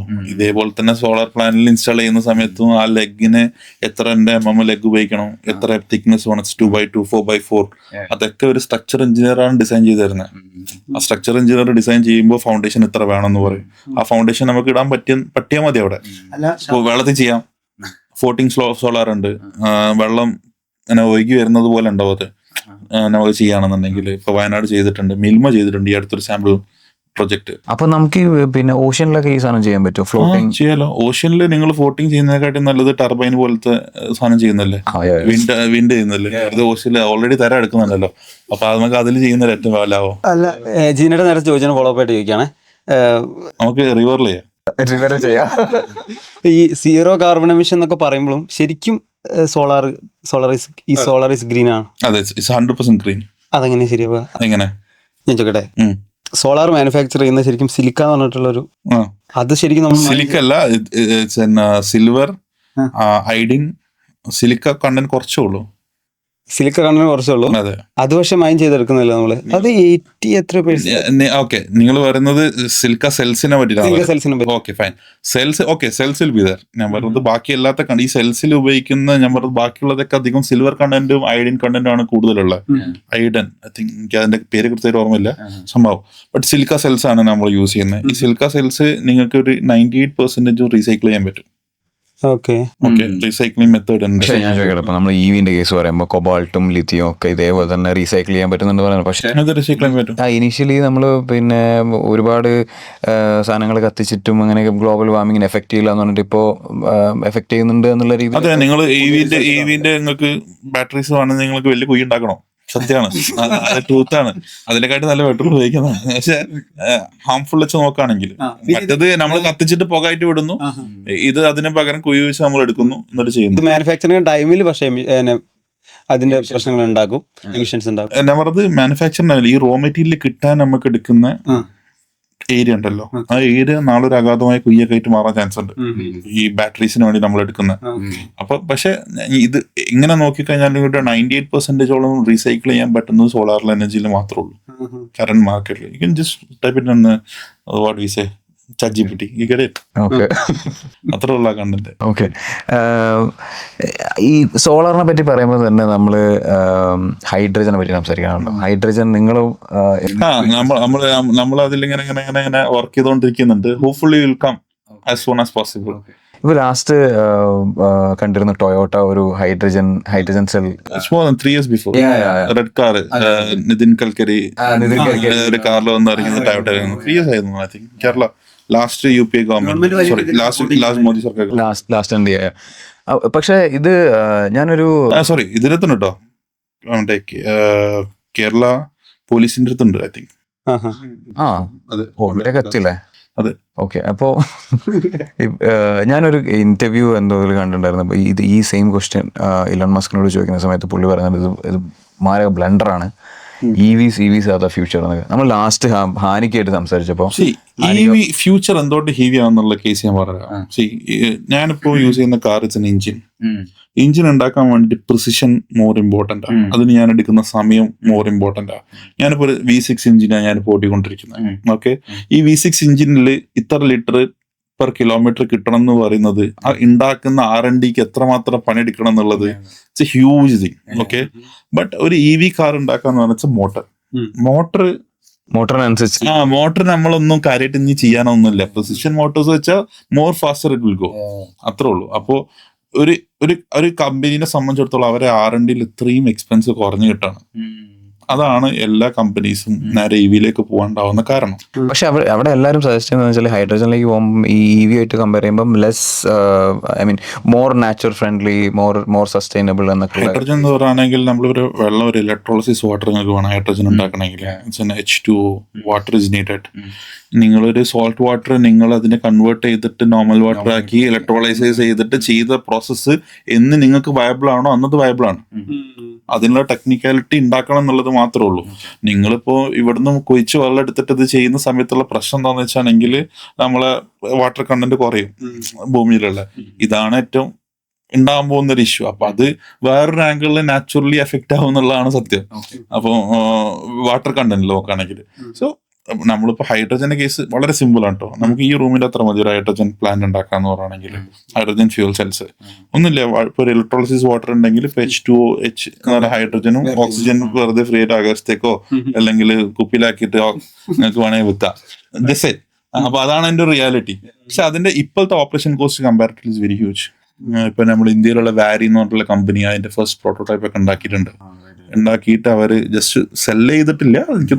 ശരിക്കും ഭാര്യനെ കുറിച്ച് ഞാൻ ഇപ്പം ഷാദ് ബ്രോ പറഞ്ഞുകൊണ്ട് പറയുന്നതുകൊണ്ട് നമ്മുടെ തിങ്ക് സ്കൂളിൽ ഒരു വീഡിയോ ഞാൻ കണ്ടിട്ടുണ്ടായിരുന്നു ഗണേഷ് ബ്രോവിന്റെ. അപ്പം ശരിക്കും നേരത്തെ പറഞ്ഞിട്ടുള്ള സിലിക്ക കമ്പാരിറ്റീവ്ലി 80% ചൈന എങ്ങനെയാണ് മാനുഫാക്ചർ ചെയ്യുന്നത് എന്നുള്ള രീതിയിൽ. അതുപോലെ EV സംബന്ധിച്ചിട്ടുള്ളതും സോളാർ സംബന്ധിച്ചിട്ടുള്ളതും കംപ്ലീറ്റ്ലി, അതായത് അതിന്റെ റോ മെറ്റീരിയലിൽ ഇവന്റെ ഒരു ഡോമിനൻസ്, ചൈനീസിന്റെ ഒരു ഡോമിനൻസ് വന്ന രീതിയിലൊക്കെ പുള്ളി സംസാരിച്ചിട്ടുണ്ട്. ഇപ്പോഴും നമ്മൾ നോക്കുകയാണെന്നുണ്ടെങ്കിൽ സോളാർ സെൽസ് ഏറ്റവും കൂടുതൽ മേക്ക് ചെയ്യുന്നത് ചൈന കമ്പനീസാണ്. അവർ അത്രയും ഇൻവെസ്റ്റ്മെന്റ് അതിന്റെ മുകളിൽ നടത്തിയിട്ടുണ്ടെന്നുള്ളതാണ്. പ്രിസിഷൻ ആണ്. ഞാനിപ്പോ ഒരു എക്സാമ്പിൾ, ഞാനിപ്പോ 2007-8 സ്റ്റാർട്ട് ചെയ്യുന്ന സമയത്ത്, 2018 സ്റ്റാർട്ട് ചെയ്യുന്ന സമയത്ത് അന്ന് 400 വാട്ട് പവർ ആയിരുന്നു ഒരു പാനല്. ഇന്ന് 585 വാട്ട് പവറാ. അന്ന് പോളിക്രിസ്റ്റലൈൻ പാനൽസ് ആയിരുന്നു. പോളിക്രിസ്റ്റലൈൻ പാനൽ വന്നിട്ട് മോണോക്രിസ്റ്റലൈൻ വന്നു. മോണോക്രിസ്റ്റലൈൻ ഹാഫ് കട്ട് വന്നു. കാരണം ഒരു പാനൽ തന്നെ പകുതിയായി. ഓക്കെ, അത് കഴിഞ്ഞ് പെർക്ക് സെൽസ് വന്നു. പെർക്ക് സെൽസ് മാറിയിട്ട് അതൊക്കെ P ടൈപ്പിലായിരുന്നു സെല്ല്. ഇപ്പൊ അത് N ടൈപ്പായി. പിന്നെ ട്രോപ്കോൺ സീരീസ്, N ടൈപ്പിന്റെ പെർഫോമൻസ് കൂടിയതാണ് ട്രോപ്കോൺ. ഇപ്പൊ മാർക്കറ്റിൽ വന്നുകൊണ്ടിരിക്കുന്നത് ട്രോപ്കോൺ സീരീസ്. ഇതിന്റെ സൈസും കമ്പാരിറ്റീവ്ലി ചെറുതായി വരുന്നുണ്ട്. സെൽസിന്റെ സൈസ് ചെറുതായി വരുന്നുണ്ട്, മോർ പ്രിസൈസ് ആവും. എന്നാണെങ്കിൽ നിങ്ങളിപ്പോ ഒരു 2x1 എന്ന് പറഞ്ഞ ഒരു സ്ക്വയറിൽ എടുക്കുകയാണെങ്കിൽ, ഒരു ഏരിയ നിങ്ങൾ എടുക്കുകയാണെങ്കിൽ ഈ ഏരിയയിൽ നിങ്ങൾക്ക് കിട്ടുന്ന വാട്ടേജ് പവർ കൂടിക്കൊണ്ടിരിക്കുക. പണ്ട് ഞാനൊരു 10 കിലോവാട്ട് ചെയ്യാൻ ഒരു എക്സാമ്പിൾ പറയാം, വെറുതെ പറയാം. ഇപ്പൊ 10 പാനൽ വന്നിക്കണമെങ്കിൽ ഇന്ന് 30 സംതിങ് പാനൽ പണ്ട് വേണ്ടിയിരുന്നു. ഇന്ന് അതൊരു 17 പാനൽ നിർത്താം. അപ്പൊ അതൊക്കെയാണ് ഡിഫറൻസ്. ഓക്കെ, അപ്പൊ ഇനിയിപ്പോ ഫ്യൂച്ചറിൽ നമുക്ക് കുറഞ്ഞ ഏരിയയിൽ കുറച്ച് സെൽസ് വെച്ചുകൊണ്ട് അതാണ് അതിന്റെ എഫിഷ്യൻസി എന്ന് പറയുന്നത്. ഇപ്പോഴും ഒരു 23-24% എഫിഷ്യൻസി വന്നിട്ടുള്ളൂ സോളാർ പാനലിൽ. ബാക്കി അത്രയും വരാൻ കിടക്കുന്നുണ്ട്. Okay, back to China. അപ്പം ഇവർ ഇപ്പം ഇത്രയും രീതിയിൽ ഡൊമിനൻസ് ചെയ്ത് നിൽക്കുന്നതുകൊണ്ട് തന്നെ സപ്പോസ് ഒരു EV വാർ അല്ലെങ്കിൽ ഒരു റിന്യൂവബിൾ എനർജീൻ്റെ ഒക്കെ ഒരു വാറൊക്കെ സംഭവിക്കുന്ന സമയത്ത് ചൈന അതിൽ ഡൊമിനൻസ് ചെയ്ത് നിൽക്കാനുള്ള തീർച്ചയായിട്ടും അങ്ങനെയാണല്ലോ. ഇപ്പോഴും അങ്ങനെ തന്നെ നിൽക്കുന്നത്. ഇപ്പൊ ഗവൺമെന്റ് തരുന്ന സബ്സിഡി ഗവൺമെന്റ് മെറ്റീരിയൽസിനാണ്, ഇന്ത്യൻ മേക്ക് മെറ്റീരിയൽസിനാണ്. ചൈനീസ് മെറ്റീരിയലിന്റെ വാല്യൂ ഞാനിപ്പോ നിങ്ങളൊരു കണ്ടെയ്നർ എടുക്കുകയാണെങ്കിൽ 30 rupees per watt, 13 rupees നിങ്ങൾക്ക് ഇവിടെ ലാൻഡിങ് കോസ്റ്റ് ചെയ്ത് കിട്ടും ചൈനയിലെ ലോങ്കി സോളാർ. ഓക്കെ, ബട്ട് നിങ്ങൾക്ക് ഇതേ സെയിം സാധനം നിങ്ങൾക്ക് ഇന്ത്യയിൽ നിന്ന് മാനുഫാക്ചർ ചെയ്ത് കിട്ടണമെങ്കിൽ ആ സാധനങ്ങൾക്ക് ഇവിടുത്തെ 27 രൂപ ആവും.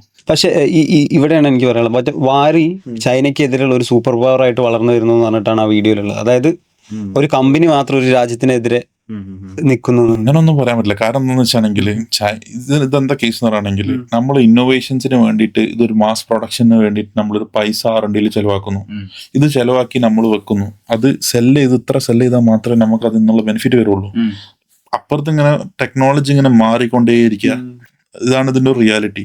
ഈ മാറിക്കൊണ്ടിരിക്കുന്ന ടെക്നോളജി, പണ്ട് ഇപ്പോൾ ഇന്ത്യൻ പാനൽസ് ചെയ്യണമെന്ന് പറഞ്ഞ സമയത്ത് ടെക്നോളജി തുടങ്ങിയിട്ടും വളരെ സ്ലോ അല്ല മാറിക്കൊണ്ടിരിക്കുന്നപ്പോൾ. പണ്ട് ഫോറിൻ പാനൽസ് എടുക്കാനുള്ള സമയത്ത് ഡേ ബൈ ഡേ അപ്ഡേറ്റ് അതിങ്ങനെ അങ്ങനെ, കാരണം വേൾഡിൽ എവിടെ ഉണ്ടെങ്കിൽ അപ്ഡേറ്റ് നടന്നിട്ടുണ്ടെങ്കിൽ അത് കൊമേഴ്ഷ്യൽ പ്രോഡക്റ്റ് ആയിട്ട് മാറാണെങ്കിൽ ഇവിടെ 200 വാട്ടിന്റെ പാനലൊക്കെ ചെയ്ത ട്രിന എന്ന് പറഞ്ഞ കമ്പനി ചെയ്ത് സെലാണ് കേരളം. പറഞ്ഞാല് 3.60/1.20 1.40 അങ്ങനെ എന്തോ സൈസിൽ, ഇത്രയും സൈസിൽ വരെ ഇവിടെ ലാൻഡ് ചെയ്യിപ്പിച്ചിരുന്ന ആൾക്കാർ. കേരളത്തിലെ ആൾക്കാർ ഒരു രക്ഷയില്ല സത്യത്തിൽ. അങ്ങ് നോക്കുകയാണെങ്കിൽ എവിടെ സാധനം ഉണ്ടോ അവിടെ പോയി ആ സാധനം എടുത്തിട്ട് വരും, കണ്ടെയ്നർ എടുത്തിട്ട് വരും, എന്നിട്ട് ഇവിടെ വന്നിട്ട് ലോക്കൽ സെയിൽ ചെയ്യും നാളെ മാർക്കറ്റിൽ. അതും വലിയ ലാഭമൊന്നും വേണ്ട, 10 പൈസ അതിൽ കൊടുത്തിട്ട് വേണമെങ്കിൽ ചെയ്യും. അപ്പോൾ അങ്ങനത്തെ ആൾക്കാരുള്ള സ്ഥലമാണ്. ആ ഒരു മാർക്കറ്റിന്റെ ഒരു ബൂം ഉണ്ടല്ലോ, അതങ്ങ് പോയി കിട്ടി. But value comparatively Chinese market value കുറച്ചു, ഫോറിൻ മെറ്റീരിയൽസിന് എല്ലാത്തിനും വാല്യൂ കുറഞ്ഞു. ഇന്ത്യൻ മാർക്കറ്റിലെ വാല്യൂ ഇപ്പൊ DCR പാനൽ ഇന്ത്യൻ തന്നെ മേക്ക് ചെയ്യുകയാണെന്നുണ്ടെങ്കിൽ അതൊന്നും കൂടി വാല്യൂ ഒന്നും. ഇന്ത്യയിൽ മാനുഫാക്ചർ ചെയ്യുന്ന പാനലും ബാക്കിയുള്ളതായിട്ട് കമ്പയർ ചെയ്യുമ്പോൾ is it really that good? ഒരു 8% ലോസ് ഞങ്ങൾക്ക് എക്സ്പെക്ട് ചെയ്യാം. കാരണം അവർ അത്രയും പ്രിസിഷൻ ആണ് ആ വർക്ക് ചെയ്യുന്ന എക്യുപ്മെന്റ്സും കാര്യങ്ങളൊക്കെ പറയുകയാണെങ്കിൽ. സോ ആ ഒരു 8% ലോസും ഞാനത് ഇങ്ങനെ കമ്പാരിറ്റീവ് എടുക്കുന്നവരാണെങ്കിൽ, ഞാനിപ്പോൾ ചെയ്യുന്ന ഒരു കമ്പനി ഉണ്ട്, ഒരു എക്സ് എന്ന് പറഞ്ഞ കമ്പനി. അപ്പോൾ മാർക്കറ്റിൽ ഞാൻ അവർക്ക് അതൊരു ബാഡ് ആവണ്ടെന്ന് വെച്ചിട്ടാണ്. അപ്പോൾ അത് ലോങ്കിന്ന് വെച്ചിട്ട് ഞാൻ ഔട്ട്പുട്ട് കഴിഞ്ഞൊരു 1 ഇയറിൽ എടുക്കുകയാണെന്നുണ്ടെങ്കിൽ ഞാൻ നെറ്റിൽ ഒരു 8 to 10% ലോസ് കാണുന്നുണ്ട്. സെയിം ഏരിയ, നിങ്ങളുടെ വീട് വരെ വീട് തൊട്ടടുത്ത് 10 kW ഉണ്ടാക്കി ചെയ്തിട്ടുണ്ടെങ്കിൽ ഒരു 8% ലോസ് കാണുന്നുണ്ട്. അത് റിയൽ ആണ്. ഓക്കെ, വിത്ത് ഇന്ത്യൻ ബ്രാൻഡ്. വിത്ത് ഇന്ത്യൻ ബ്രാൻഡ്. അത് പ്രിസിഷൻസിൽ വരുന്നതാണ്. Like more if you are in more precise you get it. 10% is A viable, plus or minus നമ്മളെപ്പോഴും പറയില്ല സാധനം എഴുതുന്ന സമയത്ത്. ഷാദ് ബ്രോ, എനിക്കിപ്പോൾ എനിക്ക് വീട്ടിലൊരു സോളാർ എസ്റ്റാബ്ലിഷ് ചെയ്യണം, അല്ലെങ്കിൽ ഒരു ഓർഡിനറി മാന് അവരുടെ വീട്ടിലൊരു സോളാർ വെക്കണമെന്നുണ്ടെങ്കിൽ അവർ കേരളത്തിലെ നമ്പർ 1 ആയിട്ടുള്ള ഒരു ബ്രാൻഡ് അപ്രോച്ച് ചെയ്യുന്നതാണോ നല്ലത്, അതല്ലെങ്കിൽ ഇപ്പം ലോക്കലി അവൈലബിൾ ആയിട്ടുള്ള ഒരാളുടെ അടുത്ത് അപ്രോച്ച് ചെയ്യുന്നതാണോ നല്ലത്? ശരി, ഇതിൽ 2 കേസ് ഉണ്ട്. നമ്മളിപ്പോൾ പണ്ട് നമ്മളെ വീട്ടിലൊക്കെ ബാറ്ററി വെച്ചിട്ട് സോളാർ വെച്ചിട്ട് നമ്മൾ കറണ്ട് പോകുമ്പോൾ കത്തിക്കുന്ന ടൈപ്പ് ഓഫ് കൺസെപ്റ്റ് ഇല്ലേ, ആ കൺസെപ്റ്റ് ആണെങ്കിൽ നിങ്ങൾ ഉദ്ദേശിക്കുന്ന സോളാർ എന്നുണ്ടെങ്കിൽ ഓൺ ഗ്രിഡ് ഉണ്ട്, ഓഫ് ഗ്രിഡ് ഉണ്ട്. ഇതിൽ ഈ ഓഫ് ഗ്രിഡ് കൺസെപ്റ്റ് ആണെന്നുണ്ടെങ്കിൽ തൊട്ടടുത്ത് നമ്മൾ ഗേറ്റിന് മുമ്പത്തുള്ള അടുത്ത് ഏൽപ്പിച്ചാൽ മതി. കാരണം എന്തൊക്കെ ഉണ്ടെങ്കിൽ പോയി അപ്പടിക്കുക. അതാണ് അതിന്റെ ഒരു റിയാലിറ്റി. ഓക്കെ, സത്യം പറയാം റിയാലിറ്റി. പക്ഷെ ഓൺ ഗ്രിഡ് സിസ്റ്റം എന്ന് പറയുകയാണെങ്കിൽ ഒരു സിസ്റ്റം ഫണ്ട്സ് നിങ്ങൾ ഇന്റഗ്രേറ്റ് ചെയ്ത് കഴിഞ്ഞാണെങ്കിൽ നിങ്ങൾക്ക് വലിയ ഇഷ്യൂസ് ഒന്നും വരാനില്ല. മെയിൻ്റെനൻസ് പറഞ്ഞാൽ ക്ലീനിങ് മാത്രമേ വരുന്നുള്ളൂ, വേറെ ഒന്നും വരുന്നില്ല. അതിപ്പോ ഒരു വീട്ടിൽ ഹൗസ് ഓണർ തന്നെ ചെയ്യാൻ മാത്രമേ ഉള്ളൂ. ഇനി അല്ല, നിങ്ങളൊരു പ്രൊഫഷണൽ കമ്പനി ഏൽപ്പിക്കുമ്പോൾ ആ കമ്പനിക്ക് ഒരു റൂട്ടീൻ ക്ലീനിങ് ടീം ഉണ്ടാവും. അതൊരു ബെനിഫിറ്റ് ആണ് നമുക്ക്. മറ്റത് ഓണറിനായിരിക്കും ക്ലീൻ ചെയ്യാനും വരുന്നത്. ജനറലി നിങ്ങൾ തൊട്ടടുത്ത് ഏൽപ്പിക്കുമ്പോൾ അത് എത്ര കാലം ഉണ്ടായിക്കോളണം എന്ന് നമുക്ക് എന്തില്ല, ഒരു ഫിക്സഡ് ആയിട്ട് നമുക്ക് പറ്റിക്കോളണം എന്നില്ല. അപ്പോൾ ചെറിയ കമ്പനി ഏൽപ്പിക്കണ്ടെന്നല്ല ഞാൻ പറഞ്ഞ. എഞ്ചിനീയറിംഗ് ടീമുള്ള കമ്പനിയാണോ യു വിൽ ഫോക്കസ്. ഇവിടെ മാർക്കറ്റിൽ എപ്പോഴും നടക്കുന്നത് എഞ്ചിനീയറിംഗ് ടീം അല്ല ഫോക്കസ് ചെയ്യുന്നത്. ആര് വില കുറച്ച് തരുന്നോ എനിക്ക് കൊടുക്കാന്നുള്ളതാണ്. ഇങ്ങനത്തെ ടീം ഒരു എഞ്ചിനീയർ വെക്കണമെങ്കിൽ സാലറി കൊടുക്കണം. ലൈക്ക് ഇങ്ങനത്തെ ഒരു ക്ലീനിങ് ടീമിന് പോകാനൊരു വണ്ടി വേണം, അതിന് പെട്രോൾ അടിക്കണം. ഇതൊക്കെ കിട്ടണമെന്നുണ്ടെങ്കിൽ പ്രോഫിറ്റ് എടുത്താലേ പറ്റുള്ളൂ. എഞ്ചിനീയറിംഗ് ടീമുള്ള സോളാർ കമ്പനികൾ ഒരുപാട് കേരളത്തിലുണ്ടോ? Yes, many more. We are one of them. അതെ, അടിപൊളി കമ്പനീസ് ഒക്കെ ഉണ്ട് കേരളത്തിൽ, നമ്മളെക്കാട്ട് അടിപൊളി കമ്പനീസ്. ഓക്കെ, നമ്മൾ നേരത്തെ പിന്നെ കൺസപ്ഷൻ്റെ കേസൊക്കെ പറഞ്ഞല്ലോ. അപ്പോൾ ഒരു മാളിനെ സംബന്ധിച്ചിടത്തോളം, അല്ലെങ്കിൽ ഒരു ഇൻഡിപെൻഡൻ്റ് ആയിട്ട് ഓപ്പറേറ്റ് ചെയ്യുന്ന ഒരു സൂപ്പർ മാർക്കറ്റിനെ സംബന്ധിച്ചിടത്തോളം അവർക്ക് ഒരുപാട് കൺസപ്ഷൻ ഉണ്ടാവുമല്ലോ. അപ്പോൾ അവരെ സംബന്ധിച്ചിടത്തോളം ഈ സോളാർ ഒരു ബെസ്റ്റ് ഓപ്ഷൻ അല്ലേ? സോളാർ ഏറ്റവും ബെസ്റ്റ് ഓപ്ഷനാണ്. എന്താണെന്ന് വെച്ചിട്ടുണ്ടെങ്കിൽ നിങ്ങൾ ഫസ്റ്റ് ചെയ്യുന്ന ബിസിനസ് അത് റൂട്ടീൻ നിങ്ങൾ നടക്കുന്നുണ്ടെങ്കിൽ പിന്നുള്ള ഇൻവെസ്റ്റ്മെന്റ് നിങ്ങൾക്ക് സോളാറിലേക്ക് പോകുന്നതാണ് ഏറ്റവും ബെറ്റർ. കാരണം നിങ്ങളെ റിക്കറിങ് കോസ്റ്റ് എന്ത് ചെയ്ത് കിട്ടും, കട്ടായിട്ട് കിട്ടും. അതായത് ഇലക്ട്രിസിറ്റി കൺസപ്ഷൻ ഇവിടെ ടാലിയാവും. നിങ്ങൾക്ക് ഇപ്പോൾ ഒരു സ്ഥാപനം, നിങ്ങൾ വലിയൊരു സ്ഥാപനം നടത്തുന്നത്, നിങ്ങളൊരു 10 ലക്ഷം കാരൻ്റെ ബില്ലടിക്കുന്ന വിചാരിക്കും. ഈ 10 ലക്ഷം എല്ലാ മാസവും 1-ാം തീയതി to 11-ാം തീയതിനുള്ളിൽ നിങ്ങൾ കാണണം. പ്ലസ് സാലറി കാണണം. ചിലപ്പോൾ സാലറി അതിന്റെ ഇക്വലന്റ് ആയിട്ട് ആയിരിക്കും കൊടുക്കുന്നുണ്ടാവുക, 10 ലക്ഷത്തിന് അടുത്തായിരിക്കും കൊടുക്കുന്നുണ്ടാവുക. സോ നിങ്ങൾക്ക് അതൊരു സോളാർ വെക്കുന്നതോട് കൂടിയിട്ട് ഹാഫ് പ്രൈസ് നിങ്ങൾക്ക് എന്ത് ചെയ്യാണ്, റെഡ്യൂസ് ചെയ്ത് കിട്ടാണ്. അടുത്ത 25 വർഷത്തേക്ക് നിങ്ങൾക്ക് 0 ബില്ലിലാണ് പോകാൻ പറ്റാം. ഞാൻ നേരത്തെ പറഞ്ഞ പോലെ ഡിപ്രിസിയേഷൻ നിങ്ങൾക്ക് എന്ത് ചെയ്യാം, ക്ലെയിം ചെയ്യാം. 40% ക്ലെയിം ചെയ്യാം. 13.8% അടുത്ത് ടോട്ടൽ ടാക്സ് GST നിങ്ങൾക്ക് എന്ത് ചെയ്യാം, ക്ലെയിം ചെയ്യാം. സോ 53% അപ്പം തന്നെ പോയി. 53 അപ്പം തന്നെ പോയി. പിന്നെ അടുത്ത 2ാമത്തെ കൊല്ലാകുമ്പോഴത്തേക്ക് അദ്ദേഹത്തിന് വെച്ച പൈസ 0 ആണ്. സോ കടം വാങ്ങിയിട്ടും വെക്കുകയാണെങ്കിൽ നിങ്ങൾക്ക് ലാഭം, ഒരു വലിയൊരു കൺസ്യൂമറെ സംബന്ധിച്ചിടത്തോളം. പക്ഷെ ഇപ്പോൾ മോളോ അല്ലെങ്കിൽ സൂപ്പർ മാർക്കറ്റോ ഒക്കെ കൺസിഡർ ചെയ്യുമ്പോൾ അവർക്കൊക്കെ ഈ പാനൽസ് വെക്കാനുള്ള ഏരിയ ഒരു പ്രശ്നം. പാനൽ വെക്കാനുള്ള ഏരിയ ചിലപ്പോൾ ഉണ്ടായിക്കൊള്ളണമെന്നില്ല. അങ്ങനെയാണെങ്കിൽ തൊട്ടടുത്തുള്ള ലാൻഡോ അല്ലെങ്കിൽ കേരളത്തിൽ എവിടെയെങ്കിലുള്ള ലാൻഡോ ഒക്കെ നമുക്ക് ചൂസ് ചെയ്യാം. നിങ്ങൾക്ക് ഇപ്പോൾ കാസർഗോഡ് ലാൻഡ് എടുത്തിട്ട് അവിടെ നിങ്ങൾക്ക് ഇക്വാലന്റ് ആയിട്ടുള്ള സോളാർ നിങ്ങൾ ഇൻസ്റ്റാൾ ചെയ്തിട്ട് നിങ്ങൾക്ക് വേണമെങ്കിൽ കാലിക്കറ്റിലോ അല്ലെങ്കിൽ കൊച്ചിയിലോ ഉള്ളൊരു വലിയൊരു കൺസെപ്ഷൻ ഉള്ളൊരു ഇൻഡസ്ട്രിയോ അല്ലെങ്കിൽ മാളോ നിങ്ങൾക്ക് സീറോ ബില്ലാക്കാൻ പറ്റും. അതെങ്ങനെ ചെയ്യാം? വേറൊരു സ്ഥലത്ത് അത് KCB ഓൾറെഡി നമ്മളെ കേരളം അങ്ങ് ഇങ്ങ് മുതൽ എല്ലാ സ്ഥലത്തും ലൈൻ ചെയ്തിട്ടുണ്ട്. അതിൽ ആ ഇൻകമറിലേക്ക് നിങ്ങൾ എന്തെങ്കിലും ലോഡ് ചെയ്യുന്നു. അപ്പൊ ഇത് KCBക്ക് പോകും. KCB ഇവിടെ അതിന് KCB ഒരു വീലിംഗ് ചാർജ്, സ്റ്റാറ്റ്യൂട്ടറി ചാർജസ് ഒക്കെ നമ്മൾ വാങ്ങും. ഒരു മെഗാവാട്ടിന് 8,500 റുപ്പീസ് പെർ ഡേ വെച്ചിട്ടാണ് KCB നമ്മുടെ അടുത്ത് നിന്ന് വാങ്ങുന്നു, പിന്നെ ഇപ്പുറത്ത് കൊടുക്കുന്നു. ആ കൊടുക്കുന്ന മണിക്ക് അവർ കമ്മീഷൻ വാങ്ങുന്നു അല്ലെങ്കിൽ ഒരു വാല്യൂ വാങ്ങുന്നു. ആ വാല്യൂ ആണ് വീലിംഗ് ചാർജസ് എന്ന് പറയാം. Wheeling charges. സോ ഒരു മെഗാവാട്ട് എനിക്ക് തോന്നുന്നു ഇപ്പോൾ 8,500 സംതിങ് അങ്ങനെ ഉണ്ടാവും ഒരു ഡേ. ഇതിൽ KCB മാത്രമല്ല, വേറെ ഓപ്ഷൻ ഒന്നും ഇല്ലല്ലോ. ഇവിടെ ഇപ്പൊ KCB മാത്രമേ അദാനിക്കത്തിലേക്ക് വരുന്നുണ്ടല്ലേ? ആർക്കും വരാം. നാളെ നിങ്ങൾക്ക് ഒരു KCB കൊടുക്കണമെങ്കിൽ നിങ്ങൾക്ക് കൊടുക്കാം. ഞാൻ സീരിയസ്ലി പറയാം, ഇറ്റ്സ് നത്തിങ്. നിങ്ങൾക്ക് അത്രയും ഫണ്ട് ഉണ്ടോ, യു ക്യാൻ സ്റ്റാർട്ട് ഇറ്റ്. കാരണം നിങ്ങൾക്ക് ഇപ്പോൾ അദാനിപ്പോ ഗ്ലാസ് തുടങ്ങുമ്പോൾ പൈപ്പ് കുഴിക്കാനുള്ള പൈസ അടിച്ചാൽ നിങ്ങൾക്ക് പൈപ്പ് കുഴിക്കാം. അതുപോലെ തന്നെ നിങ്ങൾ ലൈൻ വലിക്കാനുള്ള പൈസ അടിച്ചാൽ നിങ്ങൾക്ക് അത് കൊടുക്കാം. നിങ്ങൾ അതിനുള്ള അപേക്ഷ സമീപിക്കാൻ മാത്രമേ ഉള്ളൂ. അപ്പൊ നിങ്ങൾക്ക് അത്രയും പൈസ ഉണ്ട്, നിങ്ങൾക്ക് ലൈൻ വലിച്ച് നിങ്ങൾക്ക് കൊണ്ടുവരാനുള്ള പൈസ ഉണ്ടെങ്കിൽ നാളെ നിങ്ങൾക്ക് അതുപോലെ തന്നെ ആക്ട് ചെയ്യാം. സ്വന്തമായി സബ്സ്റ്റേഷൻ തുടങ്ങാം, ഡീസൽ പവർ പ്ലാന്റ് നിങ്ങൾക്ക് ജനറേറ്റ് ചെയ്യാം, ആ എനർജി നിങ്ങൾക്ക് സെല് ചെയ്യാം. കണ്ടു KCB ഒരിക്കലും ഗവൺമെന്റിന്റെ സ്വന്തം ഒന്നല്ലല്ലോ. എനർജി സെല് ചെയ്യുന്നതിനെ പറ്റി പറഞ്ഞല്ലോ. ഞാനിപ്പോൾ ഇങ്ങനെ ഒരു നേരത്തെ നിങ്ങൾ പറഞ്ഞ പോലെ കാസർഗോഡ് വേറെ സംവേറെ ഞാനൊരു ഒരു ഫാം എസ്റ്റാബ്ലിഷ് ചെയ്തു. എനിക്കിത് വിറ്റുകൊണ്ട് ഒരു ബിസിനസ് ഓപ്പർച്യൂണിറ്റി ആയിട്ട് ഇതിനെ കണ്ടു. അപ്പൊ അതിൽ ഞാൻ ഒരു എക്സാമ്പിൾ പറയാം. ഒരു 1 മെഗാവാട്ട് റിക്വയർമെന്റ് എന്ന് പറയുകയാണെങ്കിൽ 4,000 യൂണിറ്റ്സ് പെർ ഡേ ആണ്. Okay, 4,000 units per day consume ചെയ്യാൻ പറ്റുന്ന ഒരാൾക്കാർ അപ്പുറത്തുണ്ടെന്നുണ്ടെങ്കിൽ ഇതിപ്പോ നമ്മളിങ്ങനെ ഒരു ഫാം സെറ്റ് ചെയ്താൽ KCB വാങ്ങിക്കൂല. ഇപ്പൊ നിങ്ങളിപ്പോ ഒരു ഇൻവെസ്റ്റർ ആണെന്നുണ്ടെങ്കിൽ KCB കാസർഗോഡ് സോളാർ പാർക്ക് ഉണ്ടാക്കിയിട്ടുണ്ട്. എല്ലാം റെഡിയാ. പോയിട്ട് നിങ്ങൾ പൈസ ഇൻവെസ്റ്റ് ചെയ്ത് സോളർ വെച്ചെടുത്താൽ മതി. കണക്ട് ചെയ്യാനുള്ള പ്രൊവിഷൻസ് വരെ അവരുണ്ടാക്കി തന്നിട്ടുണ്ട്. ലാൻഡും കിടക്കുന്നുണ്ട്. ലാൻഡ് സോളാറിന് വേണ്ടി ലൈനൊക്കെ എടുത്ത് അത്രയും ഫീസിബിലിറ്റി ഒക്കെ ഉണ്ടാക്കി വെച്ചിട്ടുണ്ട്. നിങ്ങൾ പോയി ഇൻവെസ്റ്റ് ചെയ്ത ഒരു യൂണിറ്റ് നിങ്ങൾക്ക് ഒരു 3 രൂപ 3.5 രൂപന്റെ ഉള്ളിൽ നിങ്ങൾക്ക് കിട്ടും. നിങ്ങൾ ഇൻവെസ്റ്റ് ചെയ്ത ആക്കി നെറ്റ് പ്രോഫിറ്റ് ആയിട്ട് കിട്ടും. നെറ്റ് പ്രോഫിറ്റ് ആയിട്ട് തന്നെ കിട്ടും. അതാണ് ഒരു ബെനിഫിറ്റ്. ഞാൻ 10 ലക്ഷം രൂപ ഇൻവെസ്റ്റ് ചെയ്യണമെങ്കിൽ എനിക്ക് എന്ത് റിട്ടേൺ? 10 ലക്ഷം നടക്കില്ല. മിനിമം ഒരു മെഗാവാട്ട് എന്ന് പറഞ്ഞാൽ 3 to 3.25 CR ആണ്. ഓക്കെ, 3.25 CR ഞാൻ വെച്ച് ഇൻവെസ്റ്റ് ചെയ്തു. 4,000 യൂണിറ്റ് ആണ് പെർ ഡേ ഉണ്ടാവുക. 3.5 രൂപ വെച്ച് നിങ്ങൾക്ക് എന്തായാലും കിട്ടും. So 4,000 into 3.5 rupees per day into 30 days into 25 years. ഒരു 10% ഗ്രോത്ത് ഉണ്ടാവും. 10% റിട്ടേൺ ഉണ്ടാവും. നിങ്ങൾ ഇൻവെസ്റ്റ് ചെയ്യുന്ന പ്രോപ്പർട്ടി അതിനെ കൊണ്ട് നിങ്ങൾക്ക് ഡിപ്രിസിയേഷൻ ക്ലെയിം ചെയ്യാം. നിങ്ങളൊരു സ്ഥാപനം നടത്തുന്നതായിരിക്കുക. നിങ്ങളൊരു എക്സ് എന്ന സ്ഥാപനം നടത്തുന്നു. ഈ സ്ഥാപനമാണ് അവിടെ ഇൻവെസ്റ്റ് ചെയ്യുന്നത്. നിങ്ങൾക്ക് അത് നിങ്ങളെ സ്ഥാപനത്തിൽ ഡിപ്രിസിയേഷൻ ക്ലെയിം ചെയ്യാൻ പറ്റും. ഒപ്പം ആ എനർജി സെല് ചെയ്ത് കിട്ടുന്ന വാല്യൂ നിങ്ങൾക്ക് എന്ത് ചെയ്യാം, കൺസ്യൂം ചെയ്യാം. റിട്ടേൺ നിങ്ങളെ അപ്പൊ അങ്ങനെ ഒരുപാട് പേര് ഇങ്ങനെ ഇതിലേക്ക് വരുന്നുണ്ടോ, ഇങ്ങനെ ഇൻവെസ്റ്റ് ചെയ്തുകൊണ്ട്? ബുദ്ധിയുള്ള ആൾക്കാരൊക്കെ വരുന്നുണ്ട്. ഇപ്പൊ ടാറ്റ ഉണ്ട്. ടാറ്റ എത്ര 600 മെഗാവാട്ടിന്റെ കേരളത്തിൽ ചെയ്തിട്ടുണ്ട്. അതെ, ചെയ്തിട്ടുണ്ട്. സോ അതല്ല ഞാൻ ഉദ്ദേശിക്കുന്നത്, പിന്നെ കൺവെൻഷൻ പൈസ ഉണ്ട്, മാർക്കറ്റിൽ കളിയറിയെങ്കിൽ ചെയ്യാം, അത്രേ ഉള്ളൂ. Are you invested? നമ്മളത് ചെയ്തു കൊടുക്കുന്ന ആളാണ്. എന്റെ ബിസിനസ് മോഡൽ ഞാൻ പറയാം. ഇപ്പൊ എന്റെ ബിസിനസ് മോഡൽ എന്താ വെച്ചിട്ടുണ്ടെങ്കിൽ, നിങ്ങളൊരു ഇൻവെസ്റ്റർ ആണെന്നിരിക്കുക, നിങ്ങളിപ്പോ ഒരു heavy chain super market owner ആണെന്നിരിക്കുക, നിങ്ങൾക്ക് ഒരു 4-5 സെൽ സൂപ്പർ മാർക്കറ്റ്സ് ഉണ്ട്, ഒരു 20 മെഗാവാട്ട്സ് റിക്വയർമെന്റ് വേണം. നിങ്ങൾ വേണമെന്ന് പറഞ്ഞിട്ട് എനിക്ക് ഓത്തറൈസേഷൻ തരാണെന്നുണ്ടെങ്കിൽ എന്റെ ജോബ് എന്താണെന്ന് വെച്ചിട്ടുണ്ടെങ്കിൽ, ഏറ്റവും ബെസ്റ്റ് വാല്യൂവിന് ഒരു ഇൻവെസ്റ്ററെ കണ്ട് ലാൻഡ് എടുത്ത് സോളാർ ചെയ്ത് ആ വാല്യൂ നിങ്ങൾക്ക് എന്ത് ചെയ്യും, നിങ്ങൾക്ക് ഒരു ബെസ്റ്റ് യൂണിറ്റ് പ്രൈസിന് ലോക്ക് ചെയ്യും.